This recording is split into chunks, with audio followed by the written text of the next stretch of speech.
Everyone, welcome back to another stream. Yes, I'm not Hanno, but I'm taking over for Hanno as host, and I'm joined by Manny. How you doing, Manny?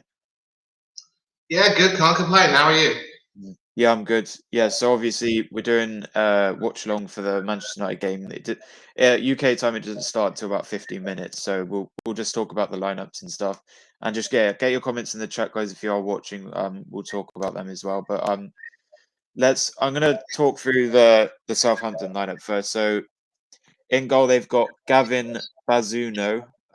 They've got in defense, they've got Djempo Salisu. Oh, sorry for pronouncing these names. I can't. Armu Bella Canop, Carl Walker Peters, Lavia, James Ward-Prowse, Abario, Elanusi, Che Adams, and Adam Armstrong. And then the United lineup is De Gea, Martinez, Varane, Dalot, Malicia, Ericsson, McTominay, Alanga, Bruno Fernandes, Sancho, and Marcus Rashford. So, Manny, what's your thoughts on both the lineups? Oh yeah, the lineups here. Well, it's probably no surprise that Southampton have opted to bring in Che Adams to start up front, with Sekou Mara dropping out. He, of course, came off the bench, the Scotland international, to score twice against Leicester to win. Yeah. So it looks as though the 4-2-3-1 formation is the it formation right now for a lot of Premier League teams. I know Arsenal have played that formation. Yeah. I mean, apart from Adams being that main change, it's pretty much as you were. I do like the look of Gavin Bazunu, the Irish international, in goal. Oh, yeah. He's slotted in well after a baptism of fire against Tottenham. And of course, speaking of Tottenham, here we have the former Tottenham right back, Walker Peters, who's been playing quite well. Ward-Prowse, of course, will be talismanic. So a lot will hinge in that in the two players in front of the defence and the three behind the lone striker. They're going to have to control a lot of the play in the middle and see how they can withstand United's attacks. And of course, United will not be starting with Casemiro. He's on the bench, as seen here. But this is, of course, the same team which won against Liverpool. So I predict he might possibly come on for a tiring Ericsson later on in the game. And Rashford has been given some confidence to start up front. But taking a look at the bench, we can certainly see, apart from Casemiro, the likes of Van der Beek, of course, Ronaldo can come on later on in the game. And of course, England's two defenders, Maguire and Shaw, are on the bench. So that's going to be problems for them if they want to make the World Cup squad. They're going to have to make sure they prove their value and try and come back, although maybe they could possibly come on to replace some tiring legs. Martinez had a brilliant game against Liverpool, and he certainly made me and many others eat humble pie. But it will be interesting to see how well he can nullify the threat of Adams and company. Yeah. What are your thoughts on the United lineup? Obviously, Ronaldo on the bench as well. Casemiro, he's on the bench as well. New signing. Do you think there's a strong lineup that can maybe win the game for them? For Manchester United? Yeah. Do you know the lineup? Yeah. I just showing you the lineup. I'm showing you the lineup. Oh. It's all changed. No change. Yeah, no change. Yeah. Yeah, no change from the win over Liverpool, and there certainly looks to be a lineup that can do quite well. But I mean, it's good that Ten Hag has started to crack the whip, and I am predicting another United win, although Southampton won't be taken for granted. Ominously, they've opted to wear the same fluorescent yellow greenish jersey that they wore when they were stung by the bees. But hopefully this time they've also got some protective gear on, so they should be fine this game. And it's good to see Rashford gaining some happiness again. I think he might have been told by Ten Hag that this season will be his last season. Put the politics away, just concentrate on football, and he'll be fine. He should definitely have a role to play for England in the World Cup, although of course they are blessed with Kane and Sterling and company, but he will be in the squad, I think. Yeah. But obviously United didn't do very well their first two games, and they beat Liverpool as well, and they're hopefully looking for another one as well. Do you think they're improving under Erik ten Hag? They're starting to improve. I mean, obviously, they needed to have that response immediately after Brentford, and it just goes to show you have to beware a wounded team like Manchester United. And especially the response of Ten Hag was quite impressive. He cancelled their day out and made it very clear that they were going to spend that Sunday doing some extra laps and doing some extra running, and it seems to have paid off. And certainly, his methods have made the players know that no one's place will be taken for granted. Yeah. Okay. So 10 minutes till kick off, guys. Get your predictions in the chat. Manny, what's your prediction for today? 2-1 to United. It's not going to be a very pretty game because Southampton will make sure that they fight hard and press hard. And certainly with Mohamed El Yunusi in the centre of the three behind Adams, Joe Aribo, Adam Armstrong, they're going to provide some ballast as well. Ward-Prowse will also slip in nicely between the attack and the defence and sort of keep everything calm. But there will still be some gaps. And, with both teams playing a 4-2-3-1 from the looks of it, I just do worry about them cancelling each other out. So it will come down to quality. And, of course, when you have Eriksen in your lineup, you know that there will be some good balls in. And Rashford is now, starting to believe again. So, yeah, there will be goals in this. Rashford should score again. 2-1 to United. Yeah, as a neutral, I do agree with Manny that I think United will win. I think that Southampton will score though, because obviously they're home with the fan support as well. But as a neutral, obviously it'd be funny if Southampton win, but obviously there is a lot of United fans we know, and they're probably going to win this game today and improve because they apparently they got to sixth if they win this, which is quite good for them. Obviously 2 games in they were bottom of the league, and but yeah, Manny, today Arsenal playing Fulham. Do you think we'll win that game? Oh, easily. I have us winning that game 3-1. Yeah, I'm going 3-0. I mean, obviously, obviously Leno recently moving to Fulham as well. It looks like he starts. Do you think he'll start for Fulham? Oh, he will start because I'll be honest with you. I was surprised when he replaced Rodak in goal after he kept a clean sheet against Wolves. But in speaking with another Fulham fan on another stream when we did a preview, that Fulham fan told me it might have been perhaps a little bit harsh, but Leno was signed to be the number one because he was an upgrade on Rodak. And it's a harsh decision, but it had to be taken. And maybe Rodak started the first 2 games as a thank you for his work in 2 consecutive promotions for Fulham. But Rodak should have a role to play. I think he was disappointed with the loss to Crawley Town in the League Cup. But Leno has been brought in to start, and he will certainly have some role to play in the game. How he will be able to withstand the attacks of Jesus, I'm not too sure. I don't think he had much game time during the pre-season, so he probably wouldn't have had the chance to play with Jesus and understand his movement. So I don't think he'll keep a clean sheet. But no, I don't think he will. Certainly have a role to play. And yet, I just think he'll end up on the losing side, but he will get a good reception. Yeah, obviously nothing against Fulham. They're quite a poor team, but the big threat is obviously Mitrovic. You did throw 3-1. Do you think he'll score maybe? Oh, he would score. He would score. If not him, then someone else. Yeah. Maybe Pereira, he's doing quite well. Yeah, the most important thing, Ollie, is that they shouldn't depend on Mitrovic to get the goal. True. Because when you do that and he gets cropped, then you're up the river without a paddle, up the Thames, if you will. And so Fulham do look a little bit compact. They look a little bit tidy. I just think Arsenal will have too much. Simple. Yeah, I think it'll be an easy win. We've got a few other games today as well. Liverpool are playing Bournemouth, should be an easy win for Liverpool. Man City, Crystal Palace as well, probably another win for Palace as well. And obviously, Hanno, Chelsea are playing Leicester. He's probably confident of that, but with the, Mendy mistake, probably, it might be a bit shaky. Brighton, Leeds as well, and Brentford, Everton. So a lot of games today, as well. We'll go to maybe a Man City game. Do you see Man City winning this game? Obviously, they drew to Newcastle recently. But they'll win. They'll win. No doubt about it.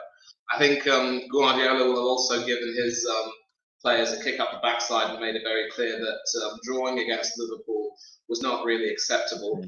Notwithstanding the fact, of course, that Newcastle played out of their skin, I definitely don't see anything except a win. Crystal Palace, of course, under Patrick Vieira, who was on the coaching staff at Manchester City.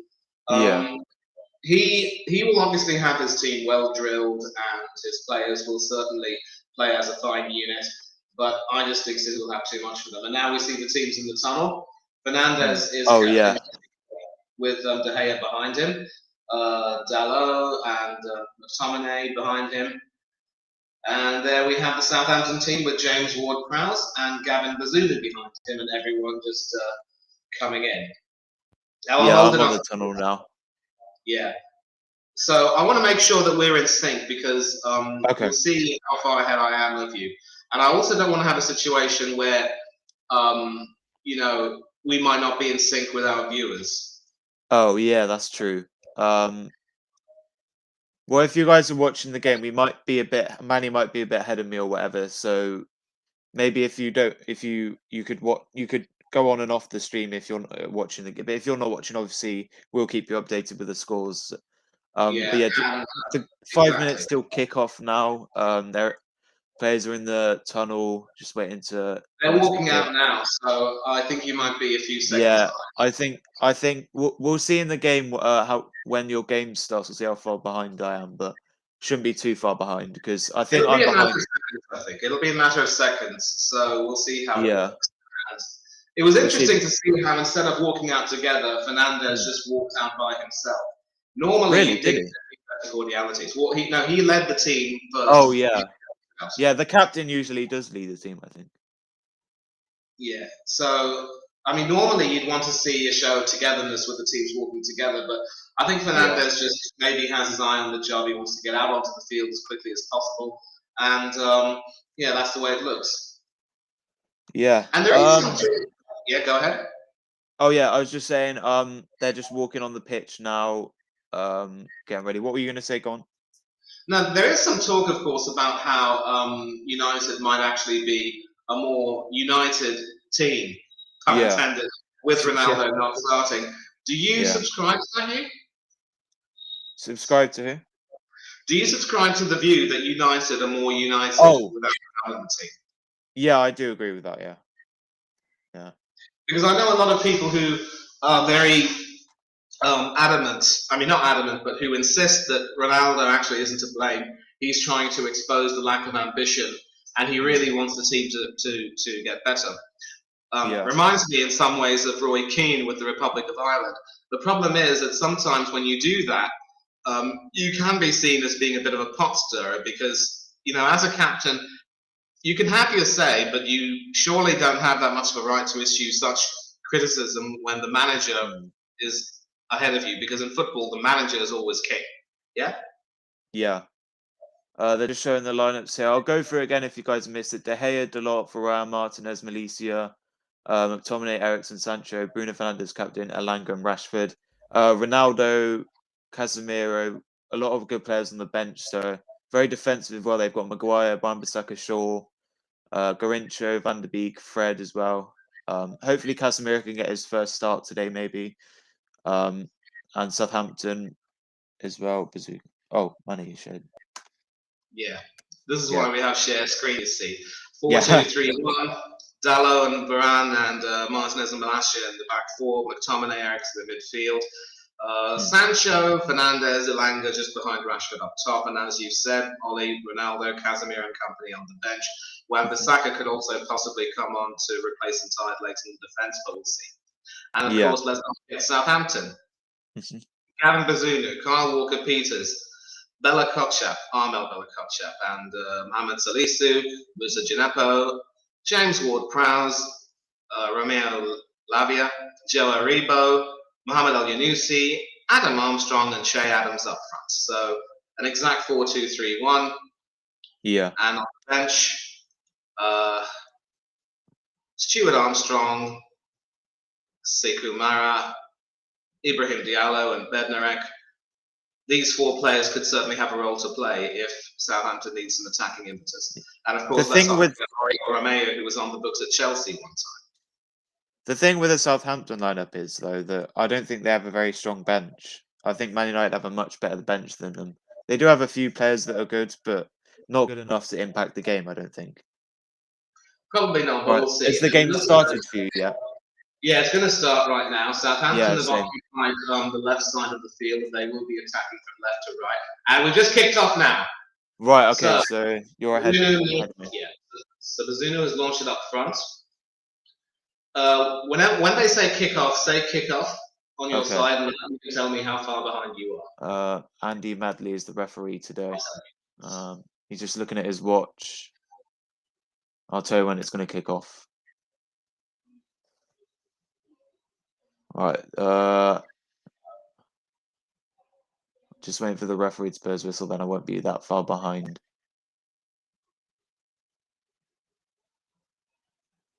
And kick off, so I'm about 20 seconds behind. So you are 37 seconds behind me.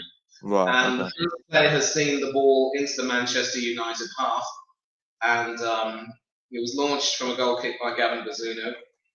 And now sorry, I'm ignoring the chat. We've got Hanno in the chat says 2-0, big up Hanno. Yeah, go on. What are you going to say? Right, so he's predicting a clean sheet for yeah, clean sheet. Bazunu. Maybe. Salisu with the throw in into the penalty area. And they're still working their way, but De Gea should get that. Now, De Gea is going to be very full as well. Yeah, De Gea is going to be key in this game because obviously he had a dreadful game against Brentford, an even worse game than Edouard Mendy did for Chelsea against Leeds. United have been in the market for another replacement goalkeeper because apart from De Gea, they have Tom Heaton on the bench who hasn't really. Yeah, he's not the best keeper. So we were talking about it actually on our stream. What do you think of Dubravka personally? I mean, do you think he could be a good addition to United? Because on the face of it, I think he's done well for Newcastle, and obviously with Pope coming into the side now, I don't see why not. I mean, De Gea, for now, he'll keep his place, but obviously if he gets injured and stuff, Dubravka would be a good. Obviously, they've got rid of Dean Henderson. He's doing well at Forest, so whoever they bring in, as long as it's a decent keeper that everyone knows, will be. Because obviously we've got Matt Turner and not many other keepers, and I would like another keeper, but we're all right with Ramsdale, and it's the same with us. We would take any keeper. So whether they get it before the window's done or if they keep it, then they'll have to deal with Tom Heaton. But it would be good for them to make a goalkeeper transfer. But in the window, not many teams do that because they want to get outfield players. But yeah, I don't see why not get Dubravka maybe or someone else.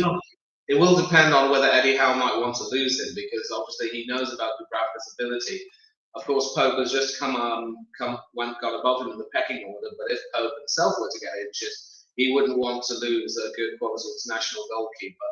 He does have Carl Darlow and Gillespie as other backup keepers who played in the midweek League Cup, but I'm not too sure he considered them really trustworthy for big games such as this.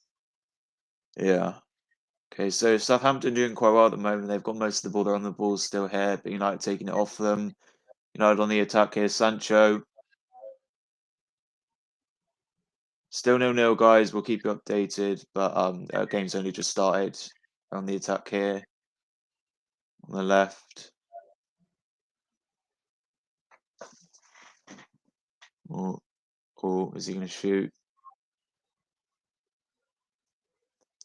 Yeah, well defended, but United still on the attack here.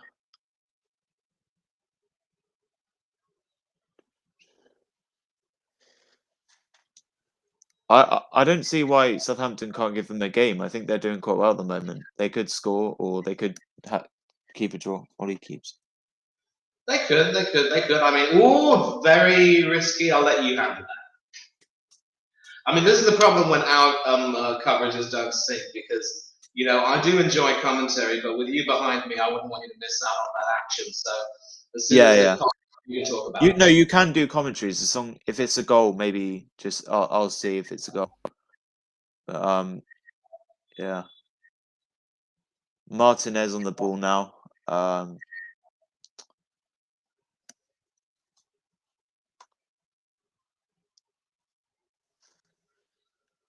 Should be 4 minutes up. Keeper's come out and he's headed it away. But with the Southampton, right? Why do you think McCarthy isn't playing over Bazoo? Is it because he done well the last few here's games? the thing. Last season, there was actually a little bit of a controversy with Alex McCarthy because apparently it might have had something to do with his, feigning an injury, and so that saw him drop for a few games with Fraser Forster coming in, and with Forster having gone to Tottenham and being left with McCarthy and Willie Caballero, who was of course on the books at City and Chelsea as no more than a backup.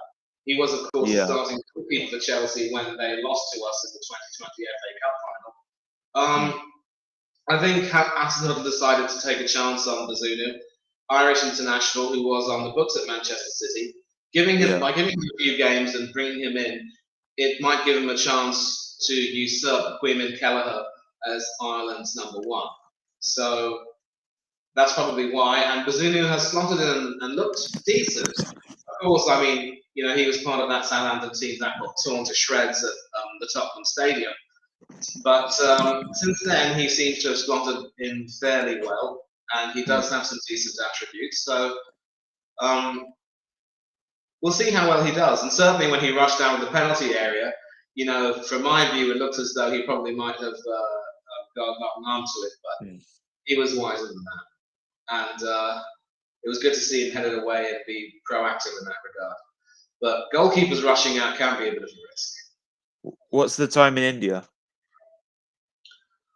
It's 5 minutes past 5. Right. Wait, so you must be about 5 hours ahead of us then? 4.5, because we're still on daylight saving time. Oh, yeah. Yeah, so it should be noon over there in the UK. Are you originally from the UK then? Or are you... Born and brought up there. I spent my childhood there. You can tell from my accent that I understand. Yeah. Did you just move over India or? No, see, the thing is, after straight back to Bazunu there, certainly wasn't a back pass. I was there. I was in the UK until 11 or 12 years old, and then we moved to the Middle East for school, and then I went to India for university, which I absolutely hated. And then I had a chance to go to the US for graduate school, that is my postgraduate degrees. And then, Dad and Mum always had a dream of being able to move back to India where they were born and brought up, but the children never really were in favour of that. I'm hoping to return to the UK soon. I mean, even with those problems associated with Brexit, I still believe that would be the best opportunity for me. But we'll see if an opportunity presents itself in the new year. I've recently got my second COVID injection. Maybe after a booster jab, I'll start to plan ahead for. Yeah, I've lived in the UK all my life.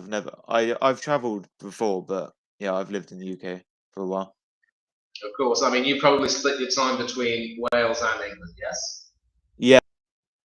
Yeah, I go to Wales quite a lot as well. Right. United on the ball now. So it's been a bit even. It's still 0-0. Both teams doing all right. United had a chance with the goalkeeper. What I'm seeing is a little bit different, but again, I'm 30 seconds. What minute are you in? I'm in 8 minutes. What are you at? 8 minutes 34. Right, so we're 34 seconds behind there. Ref, that's a foul. What? On the attack here. Kyle Walker-Peters in the right. Right, now there was a corner for Southampton, but I can tell you that corner came to nothing. I mean, okay. Southampton penalty. Oh no. No penalty. There was no penalty. No, I know. I thought it was almost going to be, but I was just saying that. I don't really like United's kit, to be honest. If I was a United fan, I just don't like the colour. Plus the crest on the badge. Yeah. And we just got a shot of Casemiro and Ronaldo sitting there. Former Real Madrid teammates, of course. Ronaldo looking a little bit glum with his finger on his cheek. Yours must be different to mine then. I'm watching it on BT Sport because they're showing Casemiro and Ronaldo. Yeah. Yeah. So so this is actually the Premier League channel, which is being shown over here, so in real time. And so if it's being shown on a channel like BT Sport or Sky Sports back in the UK, it'll be a little bit behind. I've done a few stream watch-alongs with Stephen Featley, and he has that same issue. Oh, yeah. I've been in the streams before. And now this looks promising indeed. Not quite. You can take it and see. Yeah, I'll see. I'm on 9:32. Oh, yeah, that chance, isn't it? United on the attack. Yeah, I don't think I'm live because I'm watching on my Xbox, and that if I was watching on my TV, I'd probably be the same as you. But Sancho still on the ball, passes it to who's that? Alicia. Stockton McTominay, Fernandez, Ericsson. Oh, that's awful. But yeah, 10 minutes in, guys, 0-0 still. Yeah, even again. Hopefully a goal coming soon. It might be 0-0 half time. Usually what it is, but no, big chance there for Delort. It's off target and it's goal kick. But Manny's a bit ahead of me, so he knows what's going on. But Kyle Walker-Peters taking the throw in now. Why are they clapping? Why are the fans clapping? In tribute to a former player who I believe passed away not too long ago. I will look that up for you right now. Oh, right, yeah. Oh, I think why are they clapping at the 10th minute? Did he die? Oh, go back.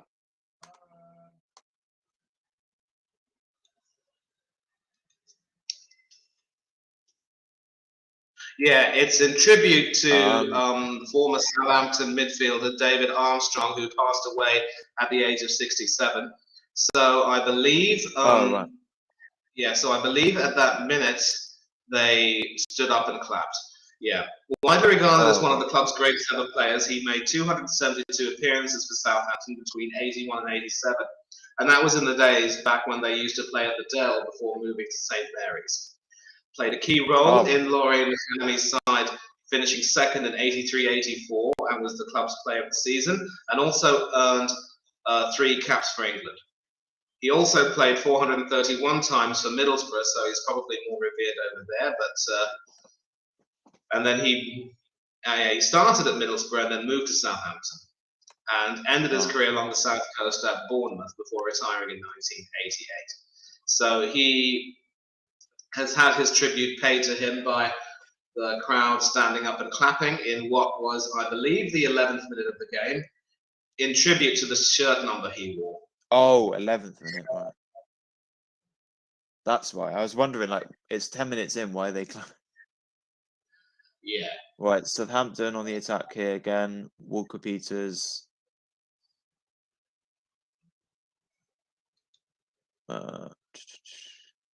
Crossed in. No one's there. Oh, De Gea catches it. Chance there, but saved. But yeah, 12 minutes in for me. 0-0 still. 13-13 to me. Right, okay. But honestly, nothing against Steve, but I don't really get why he's Arteta out, because I'm Arteta in, and I do get some Arsenal fans who say they're Arteta out because they're a bit impatient. Recently, been improving under him. Last season, the season before that, we finished 8th, and now we're in great form. Looking, obviously we might lose some games, but we're looking in great form at the moment. We're looking like improving. We haven't lost a game so far. We've averaged over 3 goals in each game, and we've got Fulham and Aston Villa next. So obviously there is still problems to him, but I don't get why people are being negative about the manager. It's not his fault, and we're doing well at the moment. So. Well, you do realise, Ollie, that I am also Arteta out, and so Yeah, I know. I can talk all day about that, but I really don't want to spend too much time about it. The reason why we've been Arteta out is because we believe that with regard to his tactics and his management, he hasn't really been able to get the best out of a lot of players. Yes, they're in good form, but bear in mind that we have not played any really good teams this season. Yeah, that is true. Yeah. Any single claim that we could possibly do really well this season must be tempered by the fact that it's always a marathon and never a sprint. Spurs actually started off winning their first 3 games of the season last season, They were top under Nuno, but then after a huge nosedive, he got sacked, and they were in pretty, I wouldn't say dire straits, but they weren't in the best position compared to us. We all know what happened, how Conte came in, shook everything up, got his players in, got them performing well, and the rest is history. And, there were a lot of things that Arteta did wrong, which he could have done better, and for which we believe, that is, we as in the Arteta out fans, he didn't really take enough responsibility. So that is one of the reasons why we're not too impressed with him. For me, my target this season will be Champions League or bust. Be it qualifying via reaching the top 4 or winning the Europa League, that'll be enough, because that'll be the means to an end, and it means that we can, build on that. But had we gotten Champions League football last season, the money that would have come in would have been of a big help. We could have gotten the better quality of players. Nothing against Jesus and Zinchenko, they've been magnificent, but we could have gotten a lot more than them. So that's the window's not over yet. So so that's one of the reasons why Steve and myself and a few others are staunchly Arteta out. That could change if by the end of the season we get the results we need, and we can certainly back him. But we just don't believe that he has the experience or the tactical know-how to take the team forward the way the likes of Antonio Conte or others will. I wanted Carlo Ancelotti to join Arsenal instead. Yeah, that's true. If you remember correctly, both Everton and Arsenal were in the market for managers. And given Arteta's past with Everton before joining Arsenal, I would have thought he would have gone that way. And Ancelotti would have come to us. It was a switch. Yeah. Ironic. With I got a few things obviously with Arsenal news as well. We got the Europa League draw as well, our group. Do you think it's a group that we could possibly win? Because obviously PSV are the toughest group, but I think we can win the group. Do you think?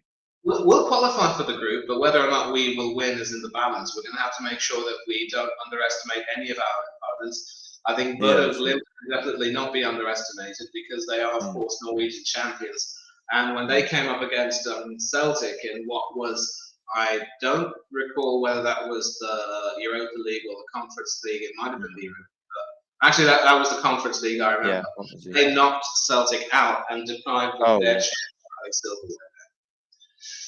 So, no team can be taken for granted. Maybe even Zurich FC could also give us a good game. But we should qualify from the group easily. Whether or not we'll finish first or second will remain to be seen. Yeah, and just one more as well. In 8 months, we'll be playing. 3 months we'll be playing Brighton at home in the EFL Cup. Do you what's your thoughts on this game? It'll obviously be a tough game, but do you think we can win and go to the next round? Well, the EFL Cup will also be a real test of our squad, Ollie, because I predict that Arteta will want to rest the likes of Ramsdale and a few other first-choice players and give some of the squaddies a chance. Especially if it's against Brighton, I do believe that Potter will also rest a few of his regular starters. He certainly won't be playing the likes of Sanchez. He will want to give Tariq Lamptey a start on a few others. Them losing Maupay to Everton may be a bit of a loss, but they could recover that quite easily with our old boy Danny Welbeck still doing well for them, and Leandro Trossard and Pascal Gross also scoring. So that's going to be interesting. It will test the depth of our squad. And it looks good over here. And some more scrambling action over there. You can take that, Ollie. I mean, this is one of them. Wait, what happened? Is it penalty call? No, there's no penalty, but you can. But just take a look what happens, and you can see what happens. And in a nutshell, it is a feather in Gavin Bazunu's cap. That's all I'll say. Right. Okay. Is it this chance? I'm on the United attack.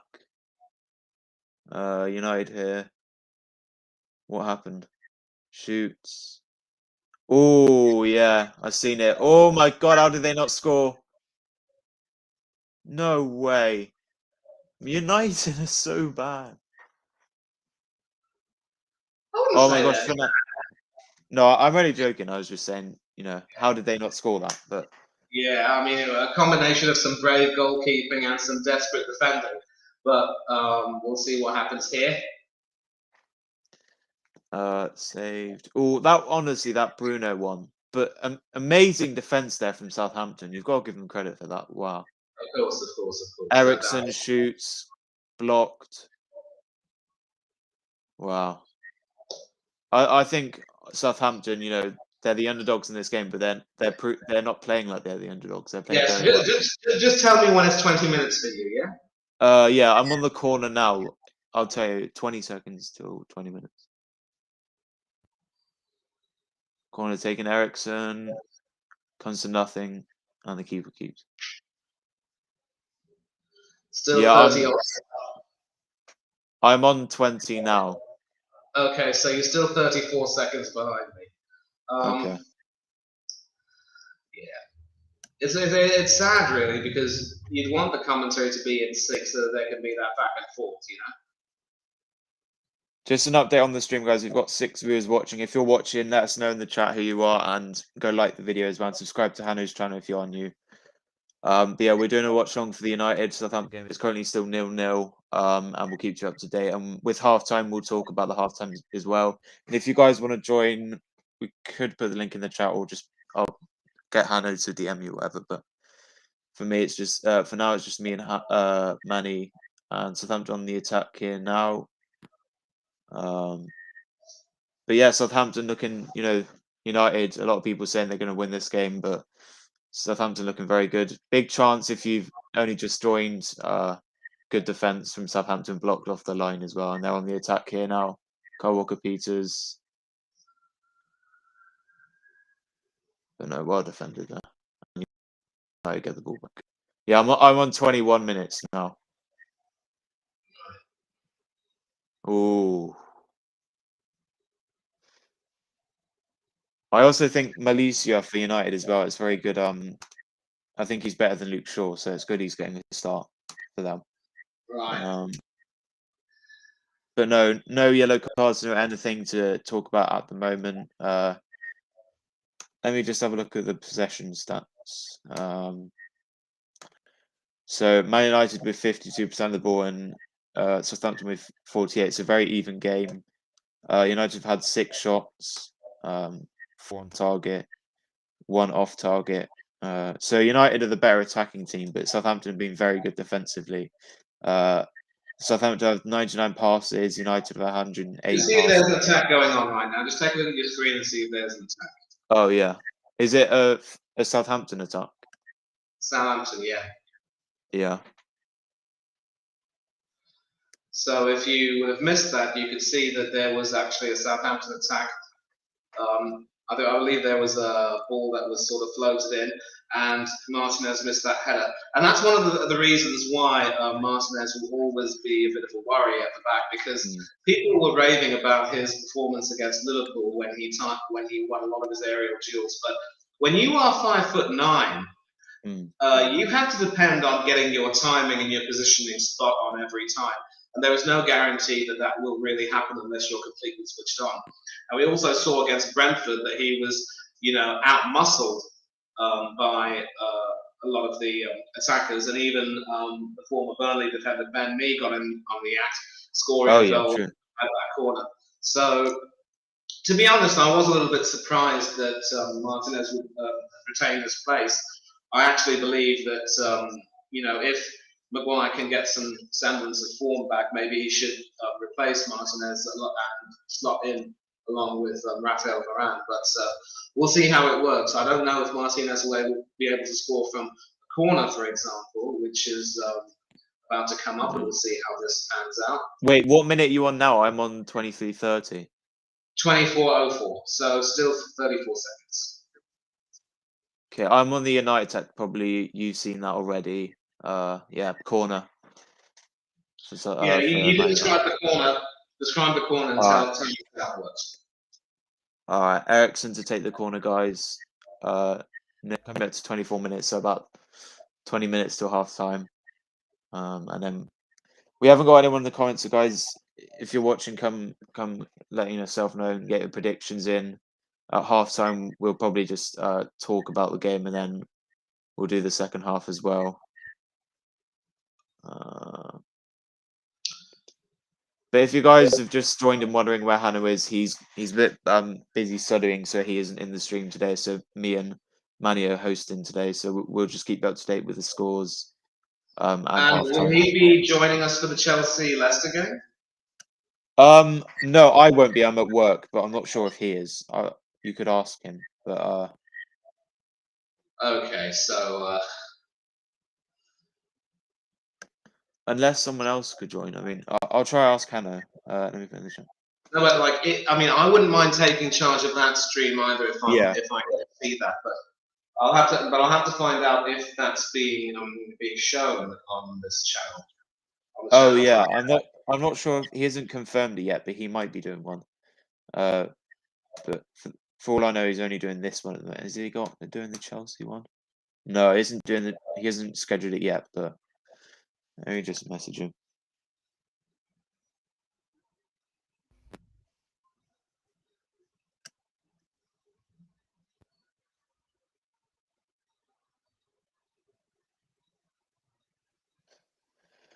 But no, we got they're showing all the games. Fulham, Brighton, Crystal Palace. Oh no, sorry, they're upcoming games. So yeah, from the 30th October to the 1st September, all games will be on BT Sport, but they'll probably be somewhere on other channels around the world as well.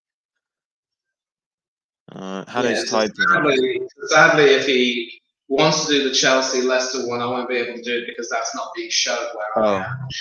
Oh yeah.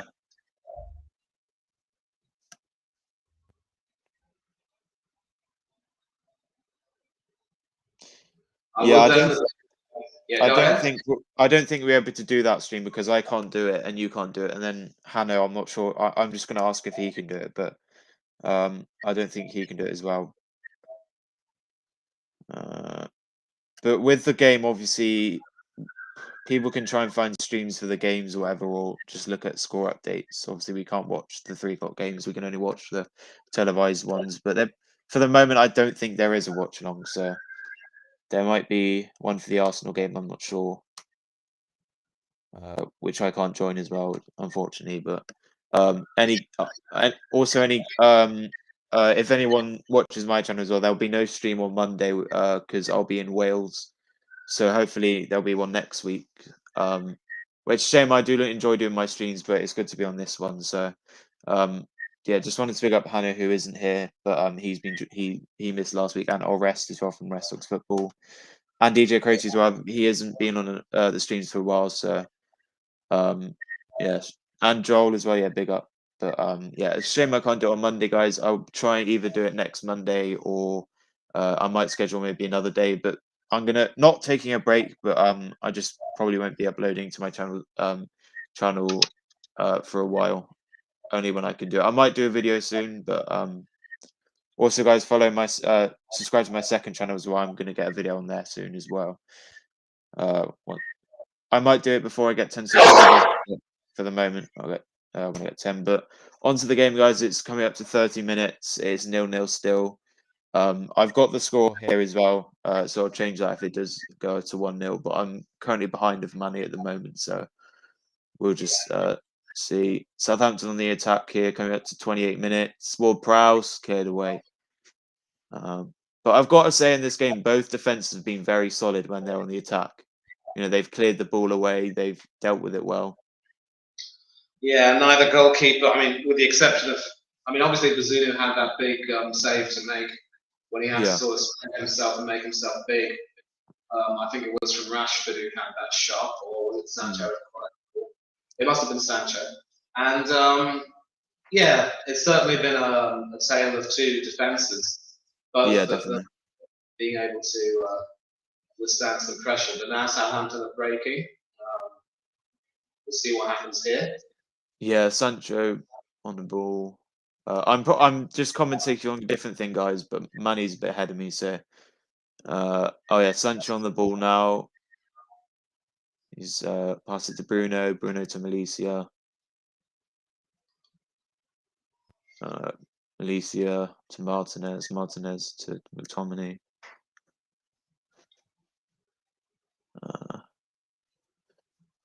I think I know it's not really an excuse, but with the home advantage for Southampton, it does put them, winning this game possibly or drawing.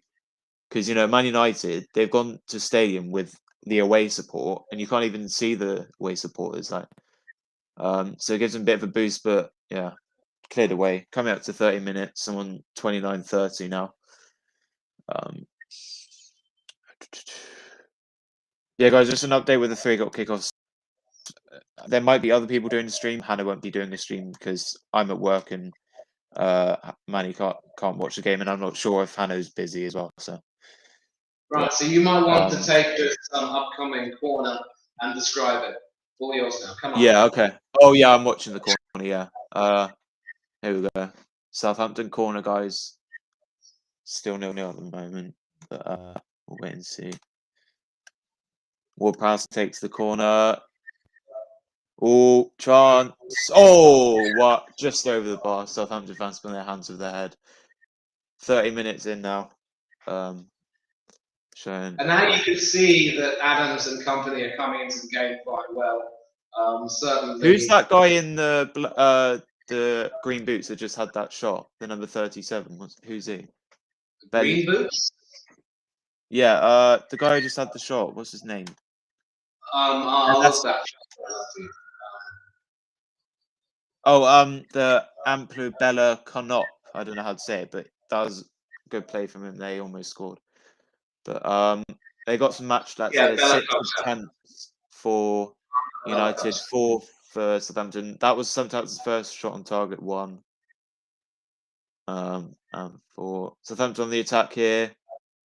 I mean, technically, it wouldn't be a shot on target if it's Shoots. Ooh, De Gea saved then. Another chance of Che Adams. So another shot on target for them. 2 shots on target now for them.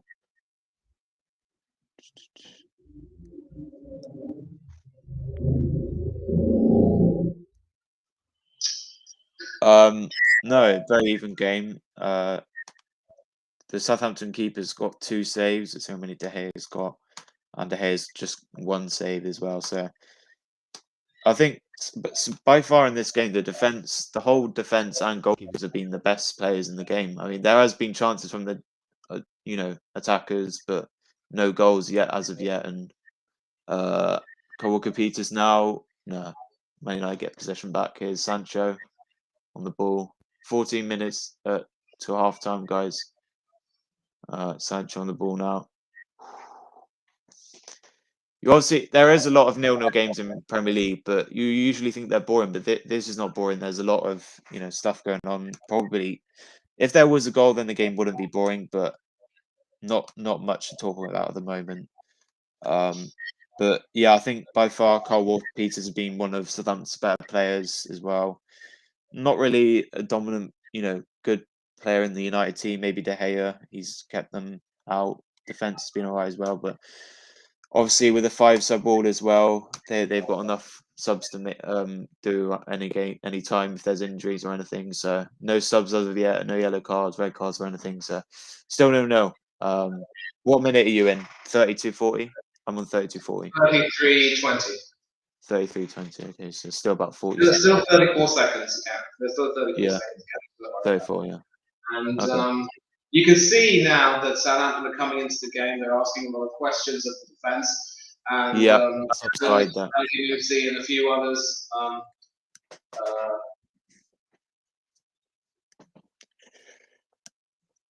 Mohamed Salisu. They're asking a lot of questions, and we see Ronaldo and Casemiro warming up. I think they will definitely be brought on for the second half.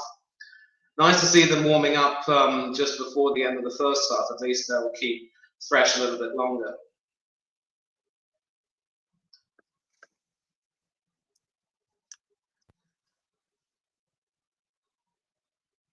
And so, the defence has held firm.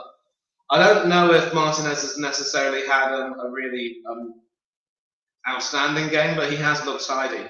And certainly, if you were to have someone like Malacia, who's of the same height, with a low centre of gravity, that can actually work well, especially if you want to overlap quite a lot and do a lot of running, the way Ashley Cole used to do for Arsenal and Chelsea. But again, your centre defenders must preferably be quite tall, at least 6 foot or taller. Now, that's the problem with Martinez. Yeah, But of course, Lisandro Martinez is a regular for the Argentina team that, of course, is, I mean, they're Copa America champions. They also won the Finalissima against Italy. And, you know, with regard to the continental international football they play, maybe Martinez does well, but you're playing in the Premiership, playing against a lot of big boys, pun intended. So it is going to be rather difficult. True. Yeah. Okay. United on the ball now. Coming to 35 minutes.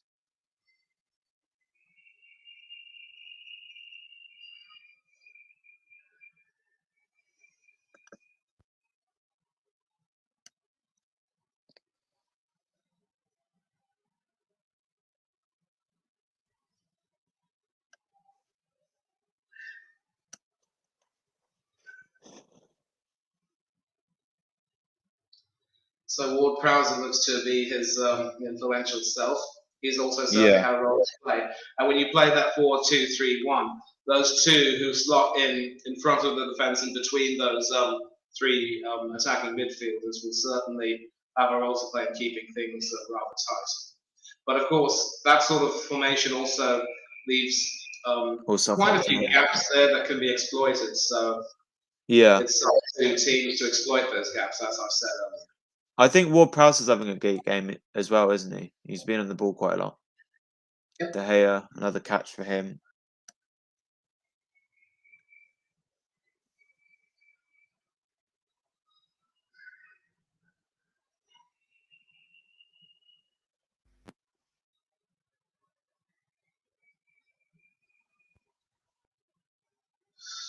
Ooh, more questions being asked. You think it won't be long before a goal is scored. It could very well be scored in the last 5 minutes of the half. And that will definitely give that side in question a huge lift. Yeah. United on the attack here now. Not long to half time, guys. Still 0-0. Not to jinx it, but I think it's going to be 0-0 half time unless someone has a chance to score. But yeah, nothing has yet to talk about. But United on the attack here. Eriksen. No, nothing happened with that one. Okay, guys, if you are new, please subscribe to the channel. Hannah's on the road to 200 subscribers as well, and smash the like button. We've got how many have we got now? We've got 6 likes, so get the likes up, people. And comment, by the way, as well. No comments yet, so I'll read them out. So yeah, 0-0. Southampton about to take a goal kick. 37 minutes in. Takes it. And yeah, goes straight to United player. Yeah, not long to the Champions League as well, which is quite interesting. Well, Even though there's a attack coming up, you might want to see that. Oh, is it? Wait, is it a goal or just an attack? Keep watching your screen. Keep watching your screen. Okay. Southampton.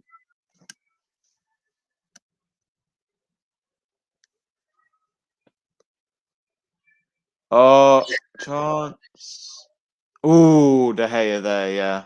That was the attack. It was very close from Che Adams. And you can see how Adams was able to sort of move in through that defence, sort of going in between Martinez and Varane at the back. And yeah, the Scots having a pretty good game. Scotland international. It's a bit of a wild comment, but I think De Gea is world class. He's a very good goalkeeper. He's a good shot stopper, but at times, like a lot of other Spanish goalkeepers, his handling can be suspect. And I think the only reason why he might be a little bit better on crosses is because, as you explained, with Manchester United, he's learned to adapt well enough. But Spanish goalkeepers have not necessarily been the best. I certainly didn't rate Iker Casillas as highly as a lot of other people have rated him. And certainly in that World Cup in 2014, the reign of Spain was over in 2 games. Yeah, true. Okay, 39th minute now, still 0-0. United on the ball now. Malaysia to Martinez. Martinez on the ball now to Eriksen. Nothing as of yet to talk about. I think United have probably had more chances than Southampton, although now Southampton have more shots. But yeah, nothing as of yet to talk about. De Gea, I think. Let's see how many saves he's got. De Gea's got 3 saves now in 40 minutes. Very good from him. But yeah, currently Southampton are 8th in the league and Man United are 4th. The top 4 is Arsenal top of the league, Man City, Tottenham, Leeds, and Brighton. And in the relegation zone, it's Wolves, Leicester, West Ham. But anything can change. Hopefully, Arsenal can stay top because Man City don't play today. But if Tottenham playing, no, Tottenham aren't playing, so they can't overtake us. Leeds are playing, so if they win, who are Leeds playing though? They're playing Brighton, so hopefully it's a draw or Brighton winning that one. And then who else? Oh, actually, Brighton will overtake us. Although if we win, they'll overtake us. But I mean, the table doesn't really matter at the moment. We're only about 4 games in, so it'll probably matter when it's about 10 games in, and we'll just. Exactly. But yeah, but yeah, Southampton on a free kick now. Oh, it's taken. Wow, it's a great free kick. Nothing comes of it. 40 minutes now, 5 minutes till half time. We've got 1 viewer. But, guys, if you're watching, please get the likes up. Let's get to 10 likes. And yeah, we'll be talking at halftime about the game. Hopefully, there's more. At least maybe a goal in the second half. Oops, my bad. That's all right.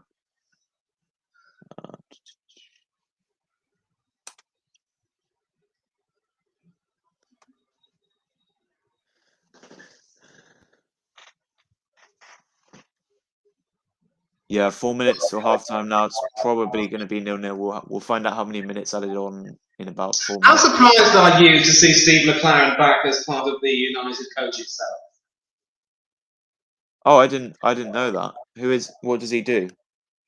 Well, I think he's sort of assisting Ten Hag in trying to help him transition. Oh. And obviously, I mean, Ten Hag does speak English, but McLaren also. Oh, is he not the best English? Ten Hag. No.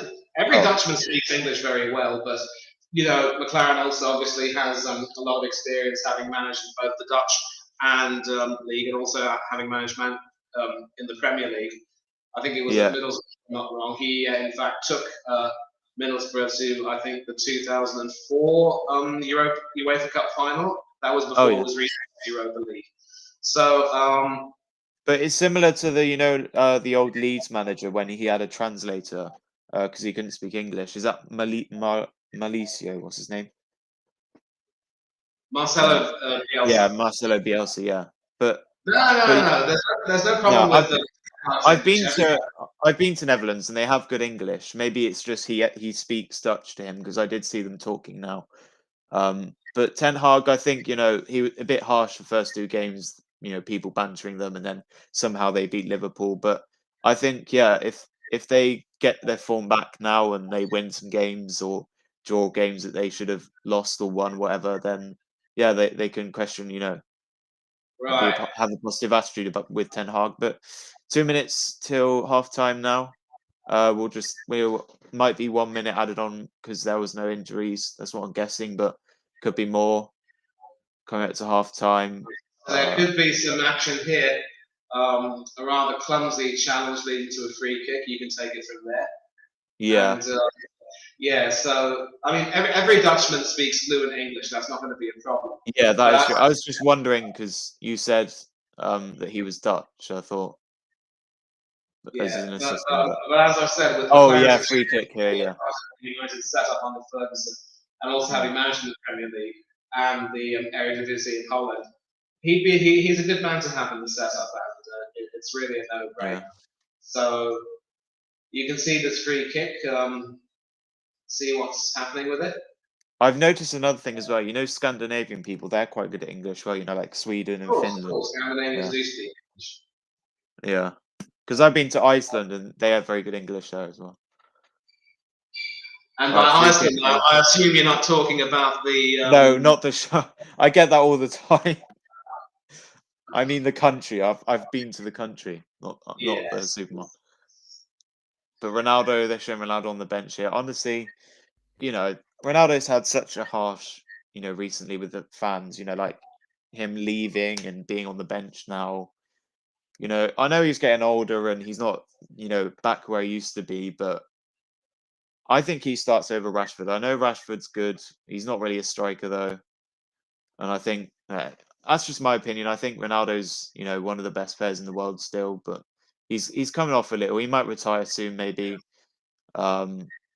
Whether he'll stay at United, which is probably a big mistake, he could go somewhere else, and then they bring in a striker. But with the window coming to a close, Manny, do you think we'll sign any more players? Well, we need to sign some players. We need to sign a midfielder. We need to sign a right back. Half time, guys. Yeah, no stoppages as well. So whether or not it will happen, it remains to be seen. I'm really not too confident about that because the worst part about our transfer window, Ollie, is that when it comes to signing certain players for positions that we needed, we dilly-dallied and we've seen our lunch money taken away. We could have had Aaron Hickey or Jed Spence to provide some brilliant cover at right back. But we dawdled. We saw Hickey go to Brentford and Spence go to Tottenham. And even at the right back now, we still have an issue trying to plug the square peg that is Ben White into that round hole. Because for some reason, people despise Cedric Suarez. Tomiyasu is still not. I know. Why isn't Tomiyasu playing? It just doesn't make sense at the moment. He still has to come back to full fitness. Maybe this game against Fulham, he might be brought on the hour to sort of test his fitness. Yeah, true. But I think other areas we need strengthening. Maybe a defensive midfielder to play with, Xhaka or Partey, maybe, and possibly, an attacking player. Obviously, recently getting rid of Pepe. What are your thoughts on getting rid of Pepe, Manny? Do you think it's a good move for him alone? Good move for him. It had to happen. He'll get some games at Nice. And whether or not he stays away from Arsenal, improving his ability, or comes back, it will. That remains to be seen. But yeah, obviously, who's going to replace him? A few comments. The game's been decent so far, and how's the game? It's good. 0-0 at the moment. Tomiyasu and Cedric. No Hano as a right back. Comment here.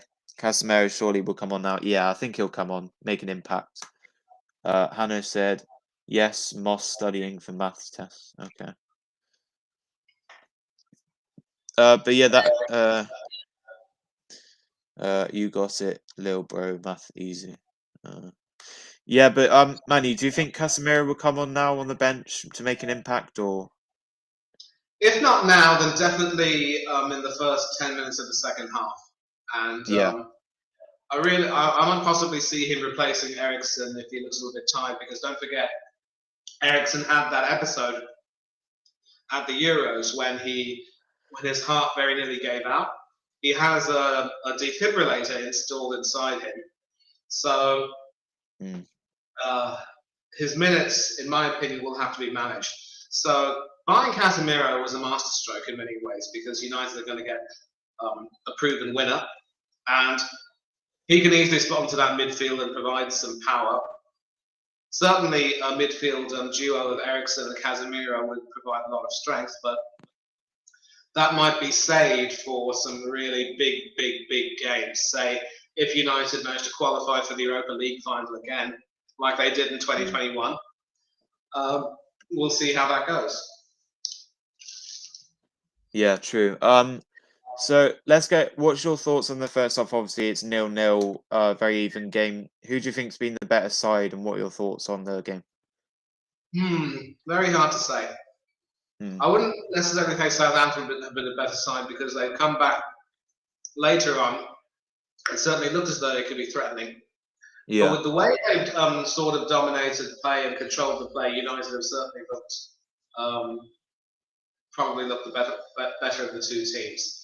and it should only be a matter of time before they score, and the floodgates, maybe not, they won't open necessarily, but they'll sort of be creaked open.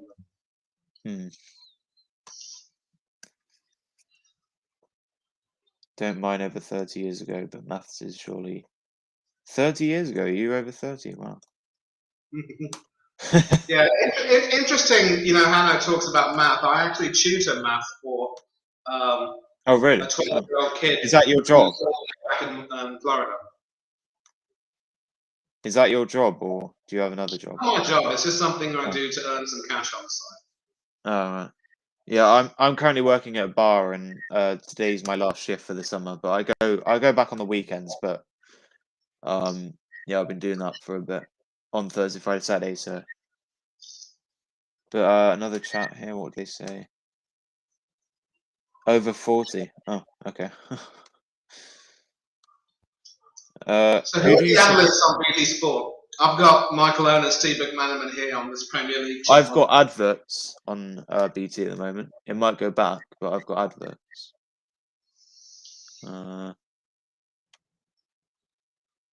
Wait, by the way, who do you support Football Moss Sports Talking? See, let me know in the chat.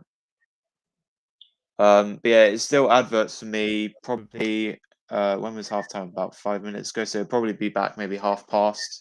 I'm not sure. Now, just showing some highlights of the triple chance that United had. Some good goalkeeping from Zunu and some rather, desperate defending from, I want to say, hold on. Yeah, some desperate defending there from Walker Peters and then Bella Kupchak. And that's an example of how tight-knit that team is. The Zunu has looked good. I'm not going to deny that. Yeah. And certainly you can see with the influence that Eriksen has had on the game, he certainly will prove to be more of a threat. But if he tires, then and you bring Casemiro on, it's really a no-brainer. And McTominay has also looked good. So it's good that Ten Hag has found the formation that he likes. And certainly, the way McTominay seems to have improved his game a little bit, it can only be helpful. And then you've got Elanga and Fernandes and Sancho just in front of them. They seem to perform a lot better. And there was also talk in Liverpool about how Mane was a big miss. I'll come to that. And there's this beautiful left-footed cross from Eriksen. He is two-footed. I love it. Oh yeah, for me it's got Rio Ferdinand, Peter Crouch, Paul Scholes, and Lady I don't know.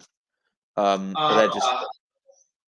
they're just chatting about the game. I don't think they're showing the highlights yet. But isn't a football match halftime 15 minutes? So about 5 minutes ago. So maybe 3 UK time. I'm not sure what that is your time. But they're showing the games are the United Scrabble. They're saying that was honestly that was their biggest chance, I think, and then they're showing another chance. I think Southampton have had a few chances, but United have had more better chances leading to a goal. It's just they haven't put it in the back of the net. That's the only thing they haven't done. Neither team has been able to put it in the back of the net, and Zunu obviously was called into more severe action. De Gea hasn't really been, severely tested.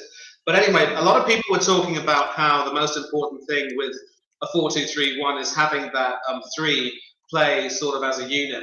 And they were talking a lot about how Sadio Mane would be a big miss for Liverpool because he, Diogo Jota, and Mohamed Salah would combine quite brilliantly to sort of make sure that they maintained that tight line and they would connect very well. Yeah.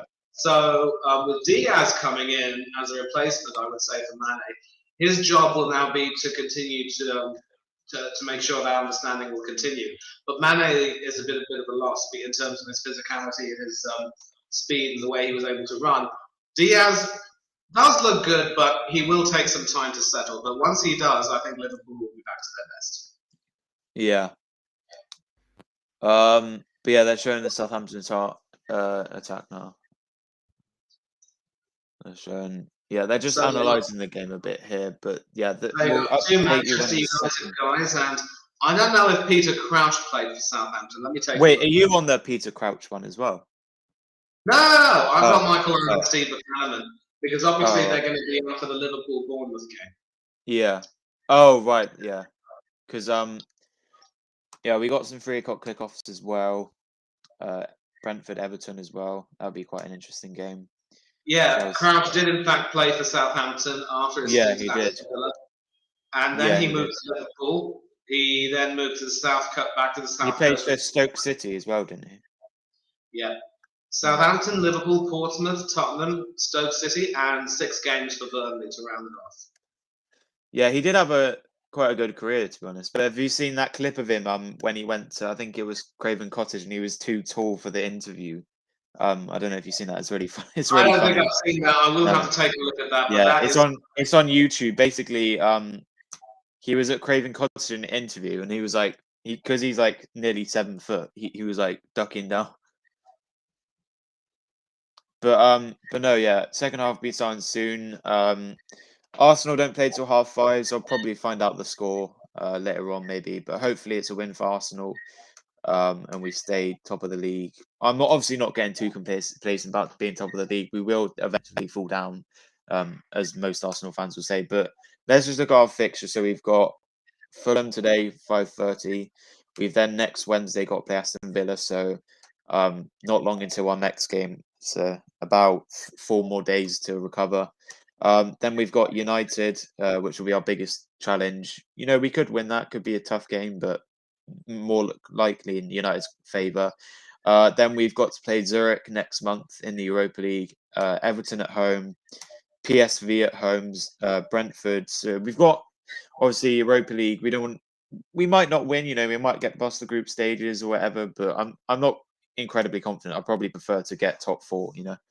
But it would be nice to win the Europa League and get top 4. That could happen, or maybe win a domestic cup. But obviously, what happened with Tottenham last year. They for 3 games in, they were top of the league and they got 4th. But I think we're improving. I think hopefully we can get top 4 this season. And if we don't, then I'm not being biased, but Arteta has to go if we don't get top 4. And whoever replaces him, we'll see. But moving on to United, they've been quite dominant in this game, I think. Southampton have been all right, I guess. But we're just waiting for the second half. It's adverts for me. Yeah, no yellow cards, no nothing to really talk about in the game. 0-0. But yeah, through a kickoffs. Oh, I think I said, but there's Brentford, Everton, there's Chelsea, Leicester, Brighton, Leeds, Liverpool, Bournemouth, and Man City, Crystal Palace, and Arsenal playing today as well. Tomorrow, there's a few games. There's Aston Villa, West Ham, Wolverhampton, Newcastle, and Tottenham Forest, and then there's no Monday game, so all the games will be played on the weekends.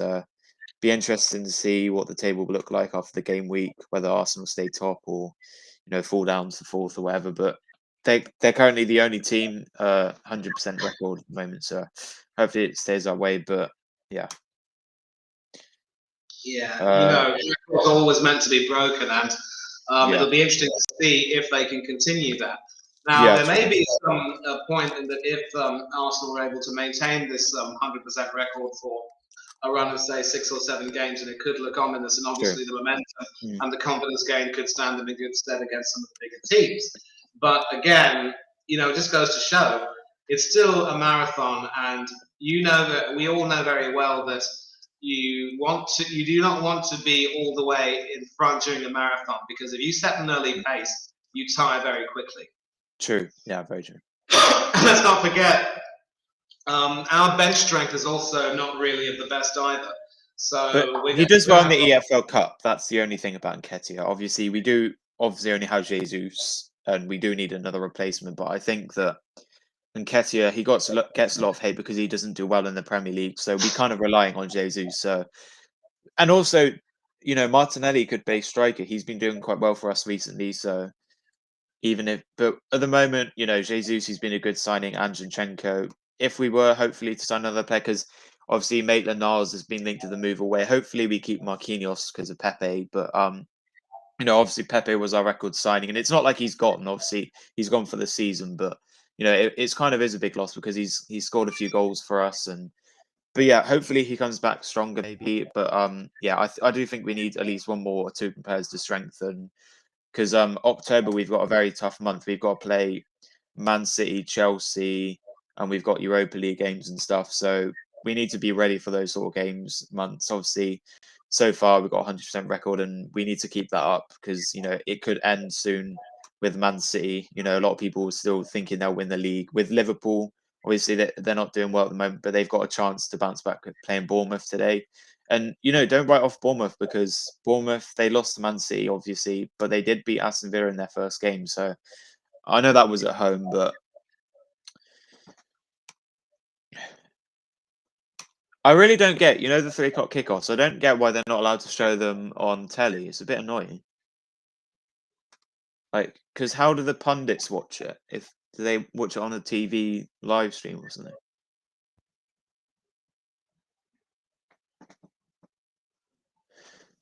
Yeah, I don't know if I can answer that question. And No, even with guys, I think it'll be almost the second half now. I'll just edit this and then I'll put 1-0 ever. they just kicked off where I am. So again, Yeah, they haven't kicked off yet. Yeah, just say kick off and tell me how far behind you are. And now it's United attacking from left to right, and they switched halves, obviously. Yep.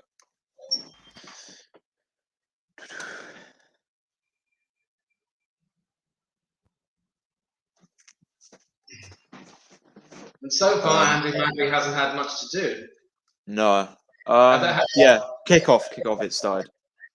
39 seconds behind me. Oh, okay. Gosh. So, all right. But yeah, guys, if you're watching the game, let us know. If not, just we'll keep you up to date with the scores. It's currently 0-0. Yeah, 0-0 at the moment. We'll wait and see if maybe there's no subs being made at halftime, by the way. So hope there might be some later on in the half. But yeah, Man United throw in now. 30 seconds into the second half. Martinez to take the throw in. They're just doing a reminder of the lineups now. Bazu in goal, Walker Peters. Yeah, it's the same. No subs. So obviously there is a new 5 sub rule, which is quite cool because I don't think 3 was enough. 3 is never going to be enough. Was never going to be enough for the physicality of the Premier League. No, that's true. You certainly wouldn't want to see a situation where, if after you make your 3 subs, your goalkeeper gets injured, an outfield player has to wear goalkeeper's top to come in, which has happened on more than a few occasions, leaving teams with a man down through no fault of their own. So there's some 5 subs rule is good. I believe it's been applied as well internationally, and may that continue. Yeah, because I only realised it was 5 subs until recently, because I thought it was 3, and then I saw that some teams making 5 subs. And also they're not really taking the knee anymore, aren't they? I think they've scrapped that as well. Ollie, I remember when football was played long back in the day before the Premier League. There were only 2 subs, both of them outfielders. So if a goalkeeper got injured, you didn't have a replacement goalkeeper. And then, of course, when the Premier League got in, you had 2 outfielders and 1 goalkeeper. And that got increased, obviously, to at least 5 outfielders and 1 goalkeeper, which could enable you to choose whichever you wanted. So it's nice to see how they've evolved regarding, injuries to players and the condition of the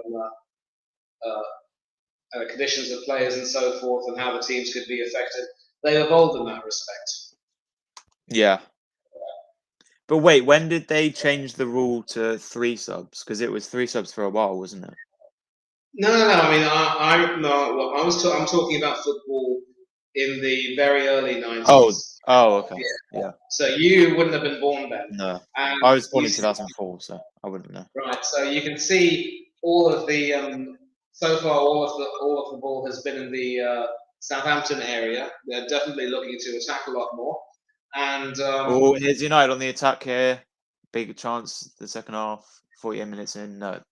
Yeah, cleared away from Southampton, but they still got the ball now. Ericsson passes it back.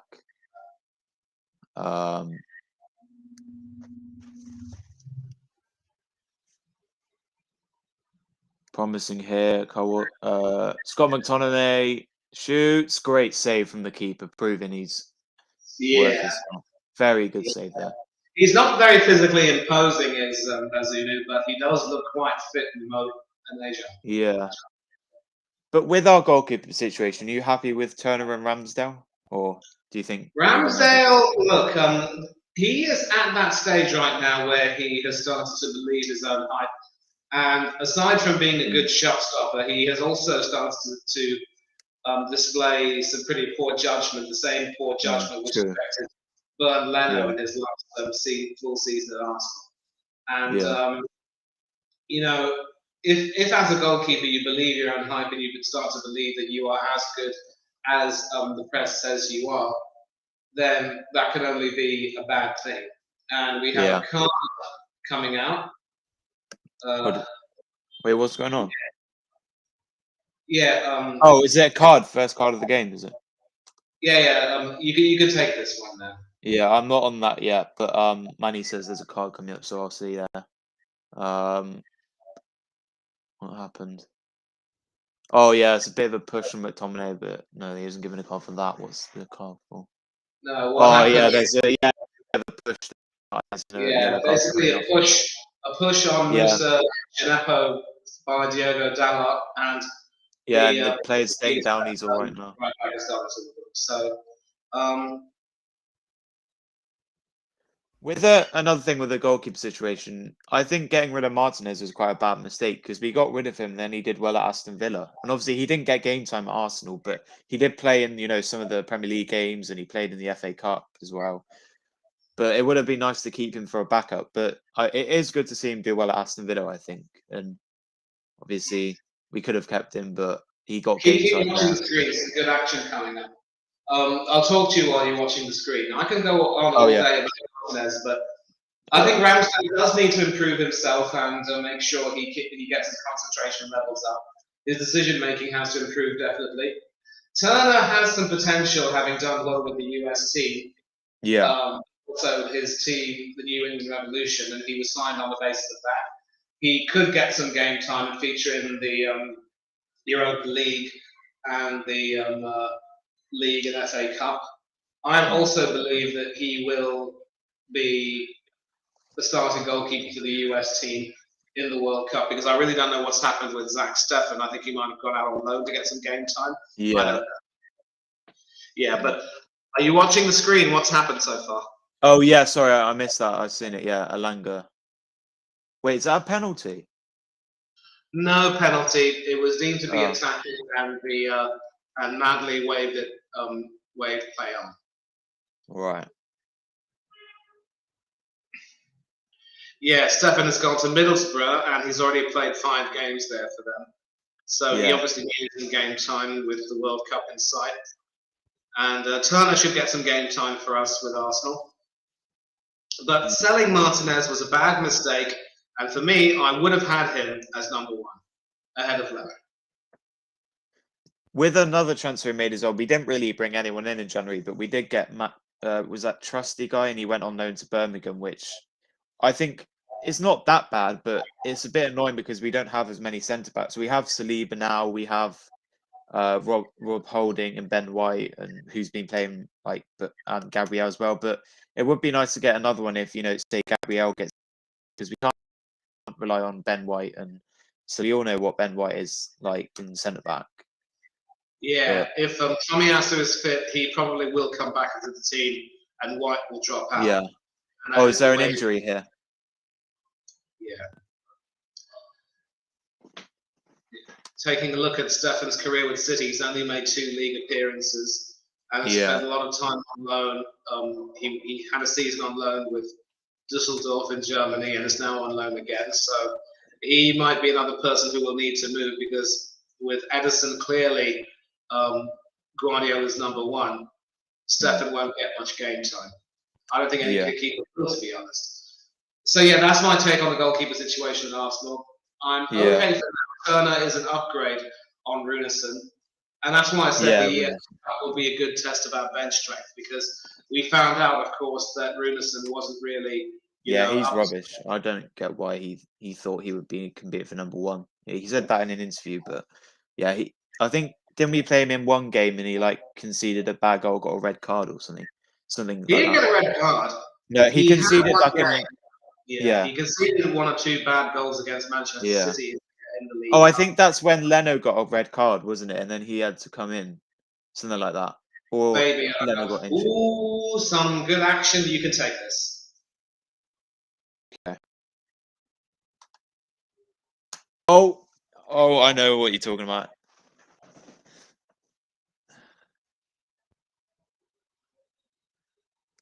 Yeah, I'm not gonna spoil it. I'm gonna say what happens.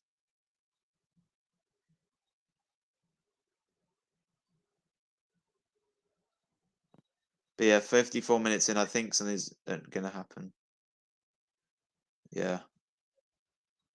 Sancho, great goal. Yeah, it's 1-0. Bruno Fernandes. Yeah. Very well taken fair goal. Coming down the right. And Walker Peters was a little out of position, and Bazunu had no chance. You sort of get it into the ground and bounce it. Bazunu was probably could have dived a bit further, but even then he might not have much chance. So Who got the only a assist? matter of time, 55 minutes, and United are 1-0 up. And now this could very well be the time for Ten Hag to bring on some substitutes and maybe turn the screw a bit. Yeah, because they don't want to, obviously, probably want to keep the seed, but they don't want to go down a goal and then get another. So whether they get another one, because that's what happened in the Liverpool game. They scored first, they got a second one, and then Liverpool scored, and the game was done. Really, I mean, yeah, that is a good goal. Nothing the goalkeeper could have done about it in the corner. Ten Hag celebrating there as well. They deserve the win, a win though. They've lost their first 2 games, so that puts them. Of course, the nice thing for Liverpool is that they do have this game against Bournemouth coming up. Bournemouth are absolutely toothless against us. Even with Dominic Solanke injured, they never really offered very much in terms of an actual threat. So I just think it'll only be a matter of time before Liverpool start to get back, and if Diaz is able to slot in, then it will be good. Yeah. Nunez sending off against Crystal Palace was really, an act of stupidity, and I think Klopp will really have, read in the right act. Yeah. So 1-0. Score update now, so not 0-0 anymore. So yeah, turned into an interesting game, and it's 1-0 to United, and we'll keep you up to date. But yeah, we can see the away fans now. They're all clapping and cheering. But they do deserve it after 2 losses. 4-0 to Brentford was embarrassing. 2-1 against Brighton is embarrassing as well. And to pull that win off at Liverpool, I honestly stunned with that win. But Liverpool, they're not doing well too well at the moment. But it's a chance to bounce back against Bournemouth today, home fixture. So, but yeah, here's a stat: Man United, when scoring first, they played 21, won 15, drawn 1, and they've only lost 1. So if they do lose this game in 21 games, it would be in the second game they've lost when scoring first. So whether Southampton can get back into it, I mean, United looking strong, so they could win this, I think. But those 21 games, are those games against any particular team, or what's the story? I think it was since August 2021, or I think it was away games or something like that. I don't think it was 21 games in a row. But got coming here, big up Fairboy. He says Southampton is a paradox. They can play so well in one game, you think they are a good team. They can play so bad, you will think they are the worst team ever. Yeah, true. There was a little girl who had a little curl right in the middle of her forehead. When she was good, she was very, very good. But when she was bad, completed. I don't know. She was horrid. All right. Will United come back like last week? What do you mean when United come back? They're winning. Or do you mean in the league? I'm not sure. Oh yeah, not United, Southampton. Look, with the comeback, Liverpool didn't really come back. They scored a goal. They looked threatening to score another. But with this game, yeah, we've still got about 32 minutes left. And there is a chance for them to come back. But Southampton, they're not the best team. We've got another comment for Fairboy. He says, "Don't know Hanno, but why would you concerned about that? Yeah, I'm not concerned of why Southampton would. Obviously, as a neutrals, we don't really matter, but we know arrest and all that support them, so they'll probably be cheering them on. But yeah, Nick coming up to the 60th minute now, cleared away, and Southampton looking to maybe get a goal back here. But yeah, United looked very solid. Keep watching. Some really good stuff. Keep watching. Yeah. No, keep watching. I am watching.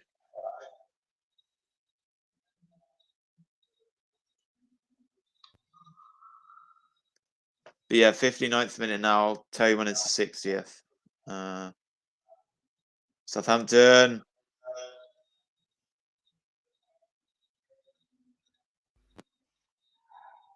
Oh, was that handball? No penalty. Southampton doing well, Che Adams.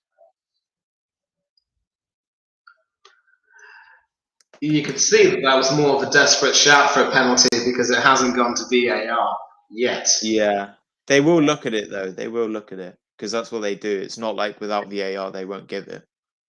But yeah, Southampton looking back for another goal here. Southampton, go on. Oh, that looks like a handball themselves there, but they still play on. That would have been a Southampton handball, so that would have Come on, meant Southampton, come on.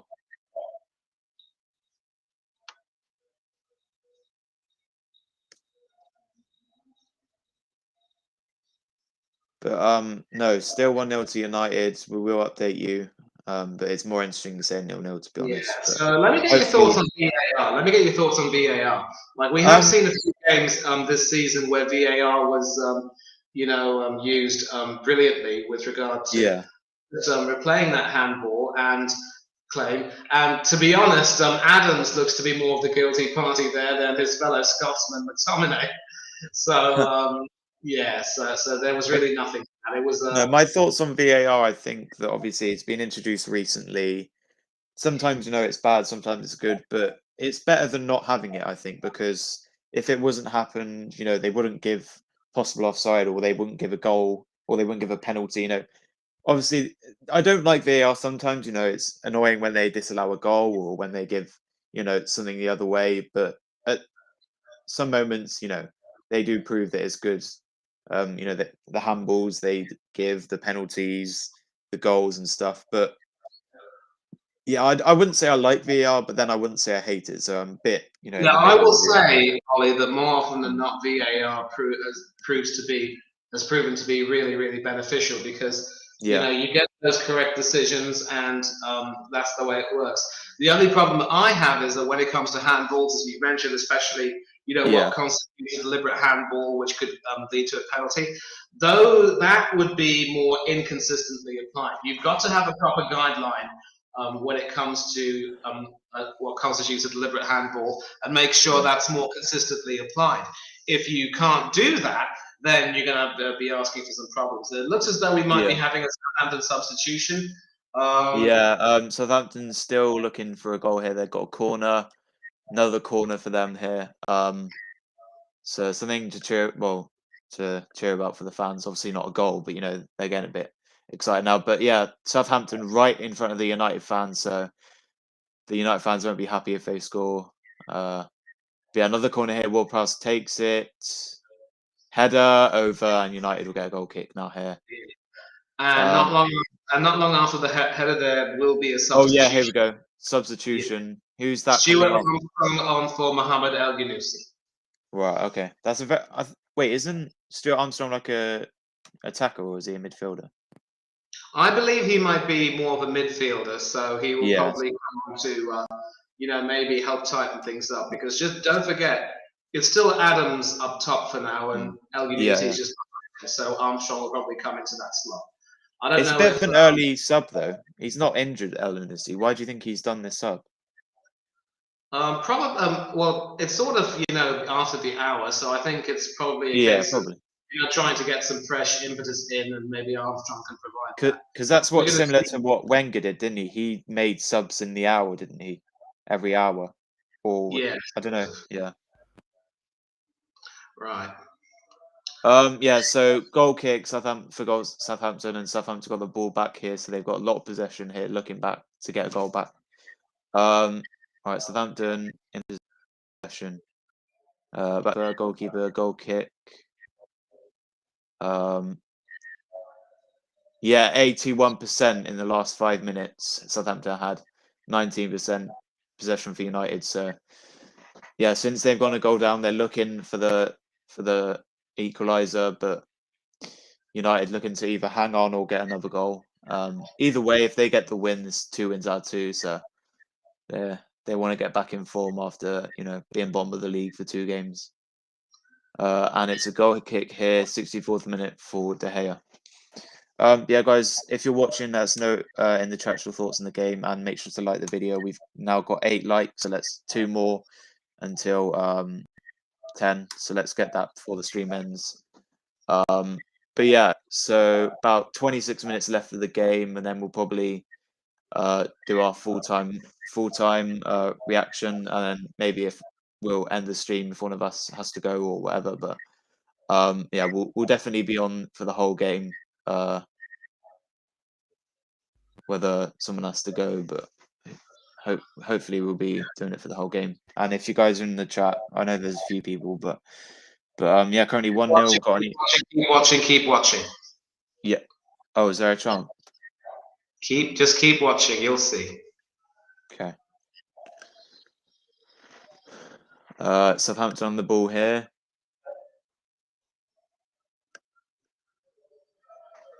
By the way, if any United fans are clipping this, if Southampton score, okay, I'm not being mean against your club. I'm not supporting United. It's just I find it, interesting, funny when they lose. So you probably cheer for the other team, but Arsenal, sir. We're even. Oh, chance saved! No! Oh, chance Southampton. Yeah. Brilliant. So you can see how Southampton are desperate to try and score, and for once, David De Gea was it's just proven it's a very interesting game. Yeah, I would perhaps have liked to have seen kickoffs are boring. I would perhaps have liked to have seen him maybe, push that ball over the bar instead of right out, but that was a good reflex save. It had to be a good reflex save, and the header was just, completely over the bar. So Southampton are asking questions now, and maybe that substitution has helped them. And now we should be able to see Cristiano Ronaldo on the bench, preparing to come on. He will is he coming on for Rashford? Yeah, so I don't know if it's going to be for Rashford. He might replace one of the midfielders and make it. Let me just have a look at the lineup. We'll see what happens. He could bring him off Elanga, maybe. I think it's either Rashford, Elanga, Sancho. I don't think he'll bring off Fernandes because of the goal, and he's playing quite well. So I think he'll either maybe Rashford because he's not been that good, or Elanga. No, actually, Rashford has looked decent. It is, in fact, I can tell you, Jadon Sancho who will be coming off. Okay. Sancho. And Ronaldo will be coming on. So guys, Ronaldo is coming on off the bench. We've got a chat here. That therefore means that Eriksen might be shifted out to the left in the 4-4-2, perhaps, with Fernandes and Mane in the middle. Or, Ronaldo will probably just maybe Rashford will come back and leave Ronaldo up. Yeah, I've got that now. So we've got a comment. United's midfield should not be dominated like how it is. It shows how bad their midfield is. Their midfield isn't bad, but I'm gonna disagree with Fairboy. I mean, like in the first half, we saw that United's midfield actually was by far the more creative and the more incisive. Southampton's was really more, you could say, up and at them, if you will. And I don't see their midfield being dominated as much, but obviously with Ronaldo coming on, there'll be some freshness. Casemiro still has to come on. He could definitely make that'll be interesting when he comes on. But yeah, Ronaldo, just an update. Ronaldo's come on for Sancho now. And they've just put on all competitions, he's the top goal scorer for United since 2021. So he could get a goal here and prove the haters wrong. But yeah, currently still 1-0 to United, coming up to the 70th minute, about 3 minutes till the 70th minute. Southampton looking for a goal back, and it's still 1-0. But if it was a different side, if it was Man City or a decent team, it would definitely be a 1-1 now. But because it's Southampton, they're playing against a decent United side, then I don't think that they can get back unless they prove us wrong. But yeah, still 1-0 coming up to the 70th minute, and Southampton got a throw in.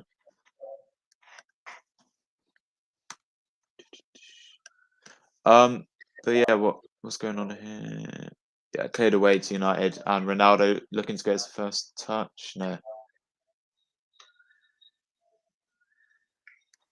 But no, the atmosphere has been a bit dead, to be honest. Like, they've got no goal to celebrate. They're not really singing. So No, you never know. I mean, Southampton look to be coming back quite strongly. They're asking questions, and they obviously want to give their fans something about which to cheer.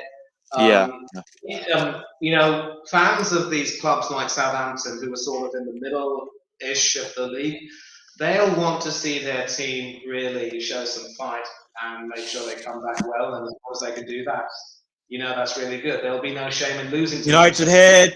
Ronaldo, no penalty, so chance there. But Southampton, oh my goodness, Southampton and attack here. Yeah. Southampton still on the ball. Come on, Ward-Prowse, come on. No, but go on straight to United player. Yeah. Oh, Fernandez is down, I think. No, it's not Fernandez. Who is it? Didn't see that. It looked like it might have been Fernandez, but whatever happened. Oh, it's Rashford. It's Rashford. He's gone down, so maybe Casemiro to come on. Not sure. No, he's back up. He's back up. Casemiro isn't on yet. He might be on for the last maybe 15 minutes. And this will also be a creditable win for Manchester United, because this is the type of win, Ollie, that the top teams will be able to do. Grinding out some really, effective, perhaps unattractive wins against teams like Southampton. These are the types of games that will win you championships. And that is something Arsenal also need to do once again. There was a period, you remember, under Arsene Wenger when we were losing. Games like this we were losing, so it's a good win. Che Adams, come on. No penalty. Still got the ball. Armstrong, no, cleared away from United. But I do get what you're saying. It would be a good win for them with Arsenal. We've played teams like Southampton or Brighton and we've lost away, which we should have won. And United could easily lose this game. Obviously, we saw what happened with Brentford 4-0. We saw what happened at home. Then, beating Liverpool. So they've got confidence in this game and they're looking to, make guy down 1-0 unless Southampton come back here. Foul gone in Southampton's favour. Could be yellow card, is it? No card. But it is a free kick. I mean, it's all Southampton hopefully it will be last 20 minutes as well, because they're looking to get an equaliser. United, they're doing all right, but they're just not, they're not good in front of goal at the moment. They haven't really had any chances since the goal. So yeah, Ward-Prowse to take the free kick. It's on near the corner post. It's probably gonna whip a ball in and try to see if someone can get their head in. Whipped in by Ward-Prowse. Header. No,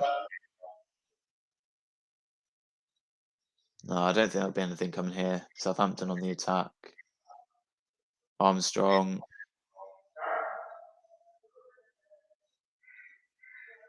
Oh, chance are in the box. Oh, very good defending from Man United. There's literally like 8 people in the box, which is incredible. But yeah, Southampton still looking threatening here. Come on. Awful. Skied, and it's a goal kick for De Gea. But let me just have That's pretty much been the story of Southampton's attack. I mean, like, they would do a lot of work in the middle. They'd get into the position, but then their final touch would more often than not let them down. That header from, I think it was Adams, was the first time that De Gea was very severely tested. Yeah. Yeah, Man United on the just passing the ball around here. If they get a second, I think the game's done, because I can't see Southampton getting 2 goals in 20 minutes. Actually, it was Joe Aribo who had that header against De Gea, which was saved, and it was Kyle Walker-Peters. I am referring to calling the game. You do not need to control the game to create chances, he said. Fair boy, said that. Yeah, carry on. No, even again, fair boy. I think United controlled much of the game in the first half. In the second half, obviously Southampton have looked good, and obviously since going down 1-0, they've looked to try and come back. But I think United have been good value so far, and certainly their players have looked decent and done what they needed to do. Yeah, Southampton proving they are once again attacking. That's a foul. He's not giving a foul. Just play on. Oh, but yeah, cleared away. United doing very well defensively. Ronaldo's limping there. I think he's got a bit of cramp, and Armstrong is down as well. Che Adams not looking good as well. So there possibly time for some subs here, unless they come up. Let's just have a look what happens. So, Che Adams went down from a challenge. Gosh, that hurt. And then what happened to the other ones? Yeah, they're just showing the Che Adams ones for now, but he fell on the back of Martinez. He's up now. He's all right now, but yeah. But Armstrong's still down. I think the medics are coming on the pitch now. Yeah, he's still down. He might be subbed off. Let's see who he could be subbed on for. He could be subbed on for. I'd probably say Diallo, maybe, or that Murray guy. But yeah, I'm not saying not looking good for Southampton, but they're losing, and there's a drinks break, I think. But they're losing, and did they have a drinks break in the first half? I don't remember them having a drinks break. No, but they just had one after about 6 minutes in the second half, and that was when they had a little stoppage, possibly to just refresh and talk some tactics. And obviously, Ronaldo's just come on. He's he's on the floor right now. I don't know I don't know if the rust is affecting him. I don't think it is. Yeah, I think he's got a bit of cramp or something because he just seems to be hobbling around. Yeah, he's not on the floor for me. He's just. Oh no, he's gone on the floor now. Yeah, I think he's bruised his knee or something. It doesn't look good. So yeah, that's a big blow though. He's just come on now. It looks like he's injured again. So it's a shame for Ronaldo. You know, he could be out for a while, and then, but hopefully he's alright. I don't know. I honestly don't know what they're going to do with Ronaldo. Whether he's going to stay and just not do well, or because he's been linked with a move away like very recently. Oh, a new transfer news as well. Neil Maupay to Everton. What are your thoughts on that one? Yeah, I mentioned that earlier on, and he should be. Yeah. They needed a striker. Maupay has been effective at Brighton, and it'll be a good addition for them. They'll need one with Callum is still out, and we have another substitution for Southampton. Sekou Mara will be coming on for Adam Armstrong, and we could see the introduction of Casemiro. Oh, really? Is Casemiro coming on? We'll see. So what was the sub for Southampton? So yeah, Mara for Armstrong. Yeah. And United look like they may make a sub. I don't know if they have yet. No, they haven't yet, but yeah, they've confirmed that now Armstrong is off for Murray. I think Armstrong just picked up a bit of an injury, so he's off. Oh yes, Casemiro is coming on, ladies and gentlemen. He's coming on.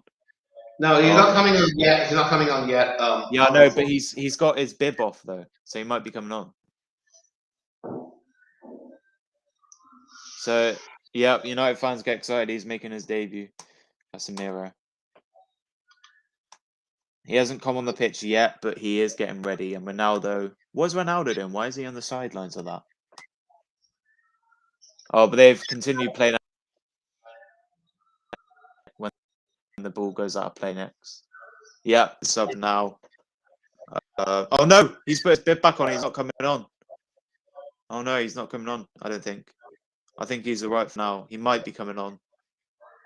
Whether he doesn't come on, and he'll come on later. We'll see what happens. Yeah, but 13 minutes left the game, possibly plus added time because there wasn't any at half time. So I'd probably predict at least more than one, maybe, because I've seen most games. There's been 5-6 minutes added on, and there's only been one at half time. So surely, if there was another half time, there'll be more. Because with rugby, when something happens, they stop the clock. They don't add time on. and once the ball's out after 80 minutes, they stop the game. With football, the clock carries on even if something happens, so that's why they add on time. So we'll see, but looks like United will get the win in the first game, game week 4, and then we got the 3 o'clock kickoffs in about less than an hour, which I'd sadly be at work for in about hour in of the games, but and then hoping for an Arsenal win.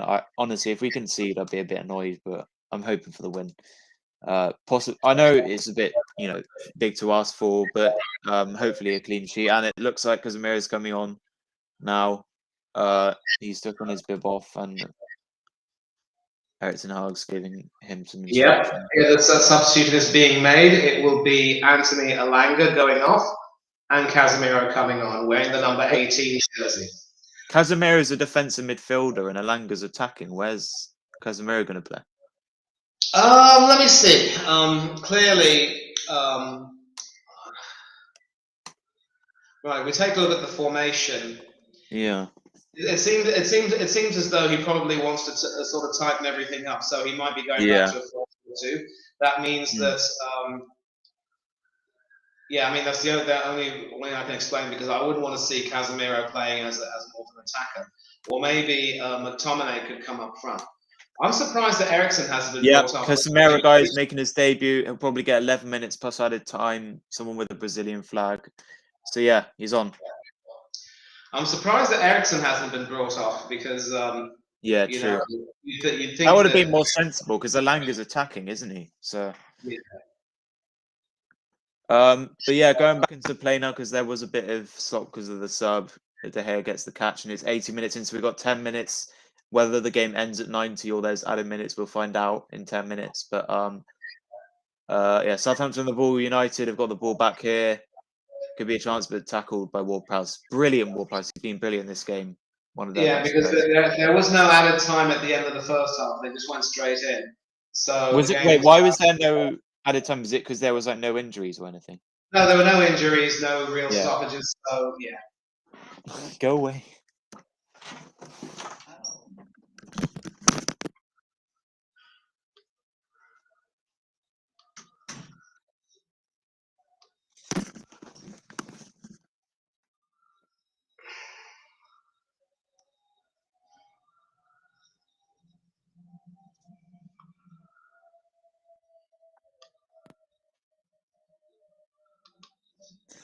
Um, 9 minutes left of the first half. You mean the second half? Second half, yeah. What am I on about? Second half. Southampton's last 7 home games: 1-1, drawn 1, lost 5.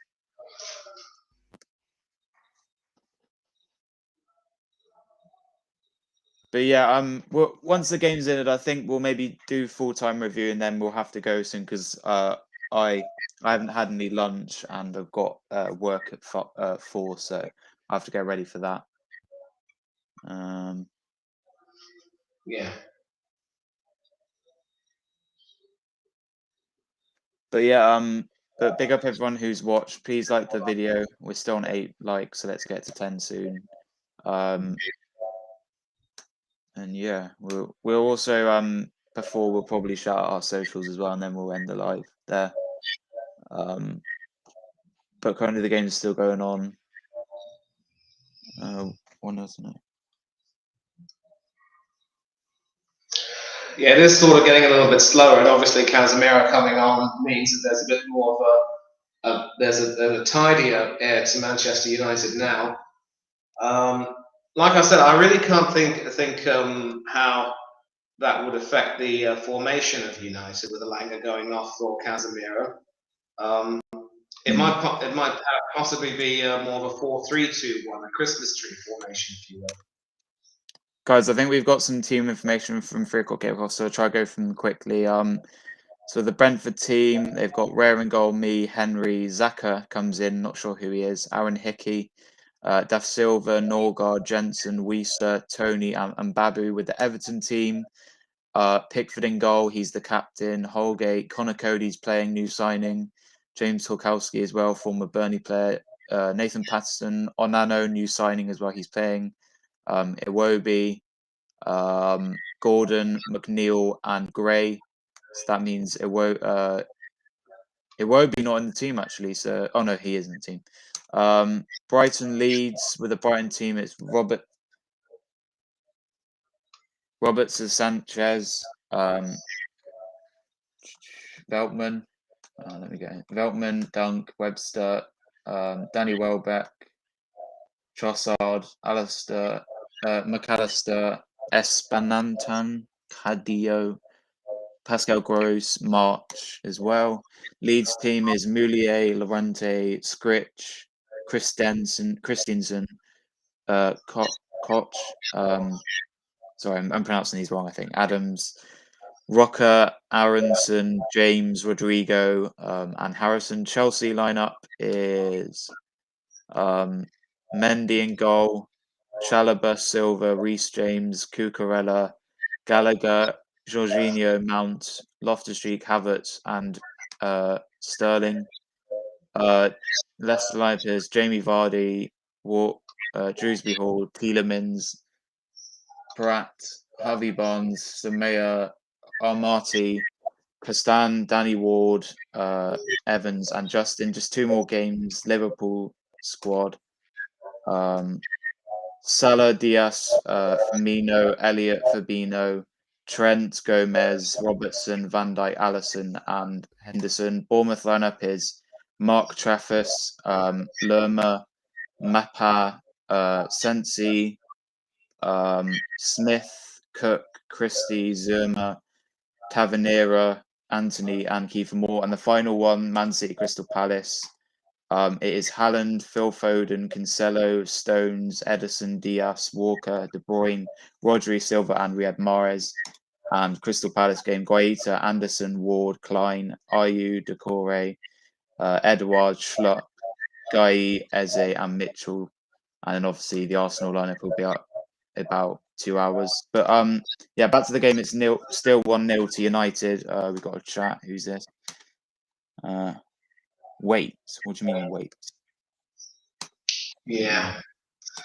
So the Liverpool-Bournemouth game will actually be playing after this one where I am. And they gave the lineups, obviously. And, it's nice to see that they've dropped Milner. He certainly looks off the pace. Henderson didn't have a good game either against United, but yeah. So they've gone for 4-3-3, and for me, I still have plenty of doubts over Trent Alexander-Arnold as a defender. I really don't think he is that much up to it defensively, although in attack he's outstanding. Maybe there could be a situation where Henderson and Arnold might switch, and Henderson plays at right back. You never know. So perhaps that might be the method to the selection over here.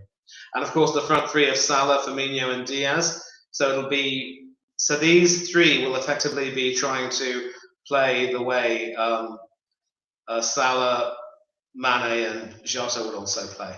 There have been doubts about Firmino's form. Maybe he should be coming back into it. This will be a game where he does as well as he can. And the Bournemouth team, it looks to either be a 5-3-2. I mean, they have it as a 5-3-2, but BBC Sport has it as a 3-4-2-1. I think it's a 3-4-2-1, yeah. Yeah, so with Smith and Zamora as the wing backs. Tomney looks injured here. He could be coming off. Fred looks like he's coming on. Yeah, there's a substitution for Southampton as well. Musa Djenepo looks like the man who will be going off. And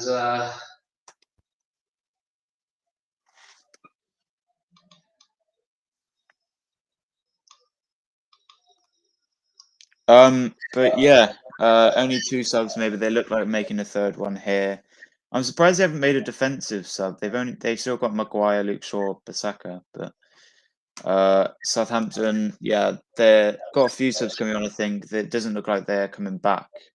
They could be coming back. Yeah, I can tell you that Southampton have made a couple of subs. I can tell you that Djenepo is going to be replaced by Romain Perrault, and Joe Aribo is also off. He will be replaced by Lianco. Right. Okay. For me, 2 minutes left. We will see added time. But yeah. So Liano for Abro and Roman Pied for Dacapo, is it? Yeah, Lianco Evangelista Silveira Neves Vojnovic, otherwise known as Lianco. And his certainly with a surname of Vojnovic, you can see some Balkan influence there. Yeah, Portuguese and of Serbian descent, but with his maternal family having Portuguese roots. Yeah. His father, Jovan Vojnovic, was born in Serbia and moved to Brazil at the age of 7 during World War II. So Serbian and Portuguese will be spoken in that household. Yeah, true. Yeah. So we have 9 minutes. Not just Casemiro. All right, Hannah. Hello, people. Hello, people. I know, big up. All right. We have you too. 6 minutes of added on time, looks like. Is it? Yeah, Hannah, it's 1-0 United. 6 minutes and Casemiro is on as well. There we go. Is it 6? Yeah, 6 minutes for Southampton to get back. Otherwise, United will get the win. So yeah, how's the game been, guys? First half was a bit boring, but United scored, and then they looked a bit promising. But and so we might be seeing a United substitution. Ericsson should be coming off now, and we'll see who replaces him.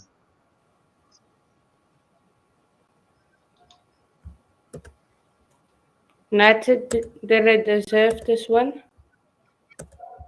I don't know. Southampton haven't been that bad. They looked pretty even. And once United got the goal, they were on the attack. But yeah, I think United have been the better side because they've got the goal. And after 2 losses, they'll get 2 wins now in a row. And they're up to 6th as well, depending on the other results. Yeah, definitely. So yeah.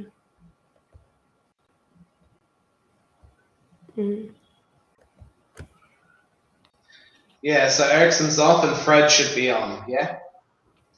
Fred is... Ooh.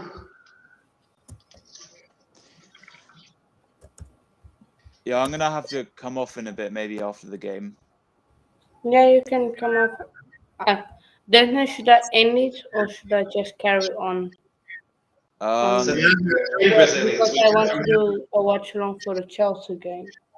Yeah, you end it before the Chelsea game. Yeah. Yeah, I think I end it, then I will start a new stream. Okay. Yeah, I'm not able to watch the Chelsea game, so I'm going to have to go off, but I will be part of an Arsenal Fulham watch along later on. And it's interesting that now we've gone from having no Brazilians on the pitch to 3 because Fred has replaced Christian Eriksen.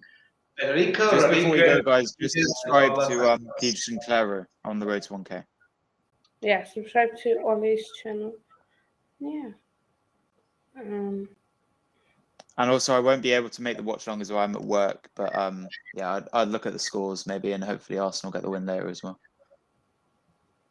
Yeah, definitely. Yeah, hopefully Chelsea get a win. Arsenal, hopefully they don't get a win. Hopefully they will get a win.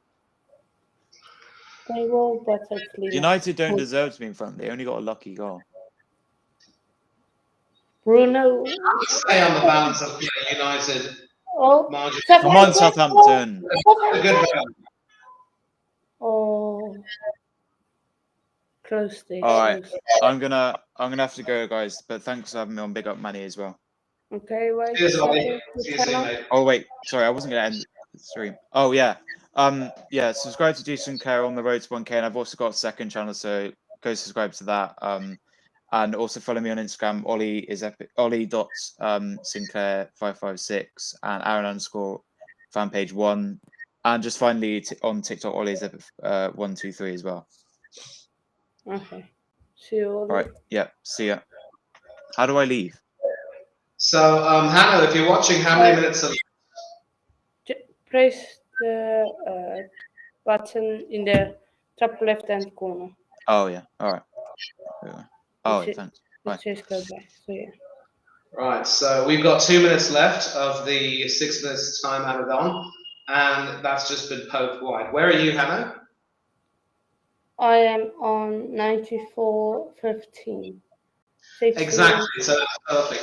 This is why I like doing watch-alongs with you, because we're both on the same time zone. Yeah, and because I think it's from the Premier League channel, so we're watching it in real time. Yeah? Yeah. I'm on Supersport, so. Yeah, so. Yeah, you have it on Supersport over there in South Africa, right? Yeah. Cool. So, it's been a rather cagey game, and obviously that goal has made the difference. It's a Manchester United win. It will be a win in the next minute or so, depending on what happens, but Southampton have been good value, and they have had some good chances. So now your math test coming up, what exactly is on the agenda for that test? I mean, is it, what type of algebra is it? Is it advanced algebra, calculus, or what's the story? It's, there's nobody that is in English. Wait, let me see. Yeah. You know, I tutor.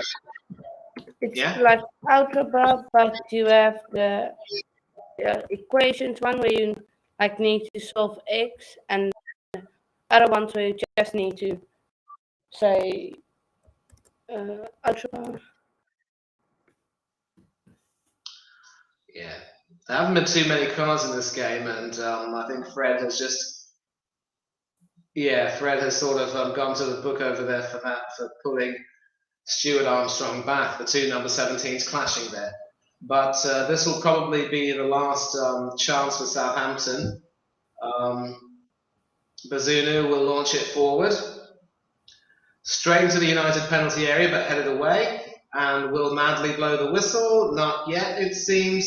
It's with Ronaldo now, so United could possibly wrap it up over here. Let's see what happens. Short pass to Fernandes, intercepted, and that should be that. That is that.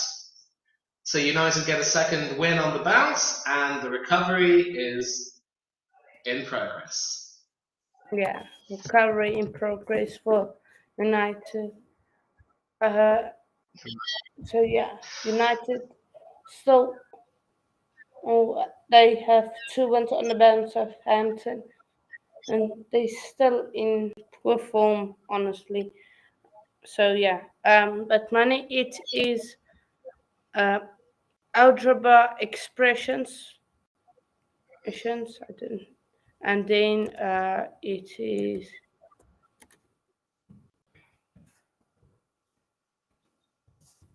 And then the other one is algebra equations. Nice. You know, I actually tutor a 12-year-old boy with math. We finished pre-algebra and we'll be starting algebra soon. So if you ever need any advice on how to approach some things, you can always get in touch with me, yeah? Yeah, if I try. But the thing is, it's in Afrikaans where I am, so that's the only problem. The English and stuff. Right. So, are you so you're a native Afrikaans speaker then, are you? Yeah, native. So yeah, that's. You know, maths can either be something that will really make people happy, or else they can end up feeling rather, as you would say, gatball of it. Yeah. Yeah, I understand most of it, but when they put in every single thing you should do, it takes so long. Yeah. So this was a decent game. Obviously, United's quality shone through, and the fact that they could bring Casemiro on for 10 minutes for a debut certainly augured well. Eriksen also had a good game, and I think everyone to a man did what they had to do. But Southampton also fought quite hard, and you can now see them going to applaud their sets of fans. Yeah, and Martinez, he got man of the match, so did he play that good, Martinez? There weren't too many aerial battles for Martinez to deal with, and certainly on the ground he looked tidy. And if you can have the contrasting defenders, one who's good in the end, one who can handle the ground well, and they know their roles and they play them well, that's good. Maybe Martinez is settling in because he knows what he has to do now. I still don't know if he will be that effective in the air because, for a guy of his height, he has to make sure that his timing and his judgment are spot on every time. And there's no guarantee that will necessarily happen. But I thought Martinez and Varane both looked quite good. And they were able to repel most of the attacks. De Gea did have one save to make from a Joe Aribo header later on in the second half. It was more of a reflex save. And then Walker-Peters sort of headed that rebound over the bar. So when it comes to possession and the chances created, United probably deserved the win, but it wasn't as easy as they wanted. It would have been a very tough win. But a clean sheet for David De Gea, that will do him a lot of confidence after that horrible game against Brentford. Yeah, definitely. And if you're watching this, big up yourself. I will probably be doing a watch along to the 3 p.m. kickoffs games. I think so. I will be doing that because I can access them, and people in the UK, you guys can't. So sorry for you. Apologies. Yeah, for me, I'm taking a look at what's on for me, and the only live game late in the second instalment will be Liverpool against Bournemouth for me. There's nothing for Chelsea and Leicester, and of course I'll be watching the Arsenal-Fulham game later on another stream. So so you can enjoy that, and hopefully some people you'll get a good audience for that as well. So yeah. But be everyone that watch the stream and no money has to go. Yeah. So when is your test on Monday? Yeah, Monday. It's not just the outro part, and the rest. Then there's one more thing to learn, but that's very quick. It's like it's like horizontal lines, all the types of lines there is. So that's easy, that's quick. So but that test is on Monday. So midweek games, are they Tuesday or Wednesday? Europa League games will be on Thursday. Champions League will be Tuesday and Wednesday. And Champions League won't be starting until September. So, those are going to be some very interesting games. And the I think it was you who games posted the meme. Was it you who posted that meme? Chelsea were in Group E. Whenever they've been in Group E, they've gone on to win. Was that you who posted that? Yeah. If we win the Champions League, if Tuchel wins the Champions League with that data attack, I don't want to race or anyone else saying Tuchel out. If he wins 2 Champions Leagues, 3 seasons, with that data attack, that data midfield, put some respect on his name. Put some respect on his name. Exactly. And if, mind you, if Chelsea do win the Champions League, it will be vindication for Pierre-Emerick Aubameyang. As an Arsenal fan, I'll be very happy for him. Yeah, definitely. Hopefully, but no, I don't think we will. But and there are midweek games on Tuesday. Why? Why Tuesday? Why not Wednesday? Okay, Tuesday. Jeez. So that's a preview Tuesday. But Tuesday right Afrikaans, so it's not that much then. So yeah. Big up everyone for watching. Money. Set your socials. Yeah, I don't have a YouTube channel of my own, but you can catch me on social media. On Twitter, it's Thangadurai1981. On Instagram, it's Manny Thangadurai1981. You can also catch me on a few channels like Del Boy Gunner TV, Stephen Featley TV, Hanno's Coach Corner, obviously, for occasional watch-alongs, Oris Talks Football, and also the Football for Thought podcast on Sunday evenings. if you're in the UK or in South Africa or wherever you may be in the world. And I just come on these channels and say whatever I like to say and let the chips fall where they may, and have fun for a day. And that's just me. That's all I have to say. Yeah, be up money. Yeah, guys, go follow him on his Instagram. Yeah. I might be doing a watch along to the 4 p.m. kickoff games. It will be like 4 p.m. Great. So you can enjoy that. That watch along will be for the Chelsea Leicester game, right? You can see that, right? I can see every game, so I can change the channels, everything.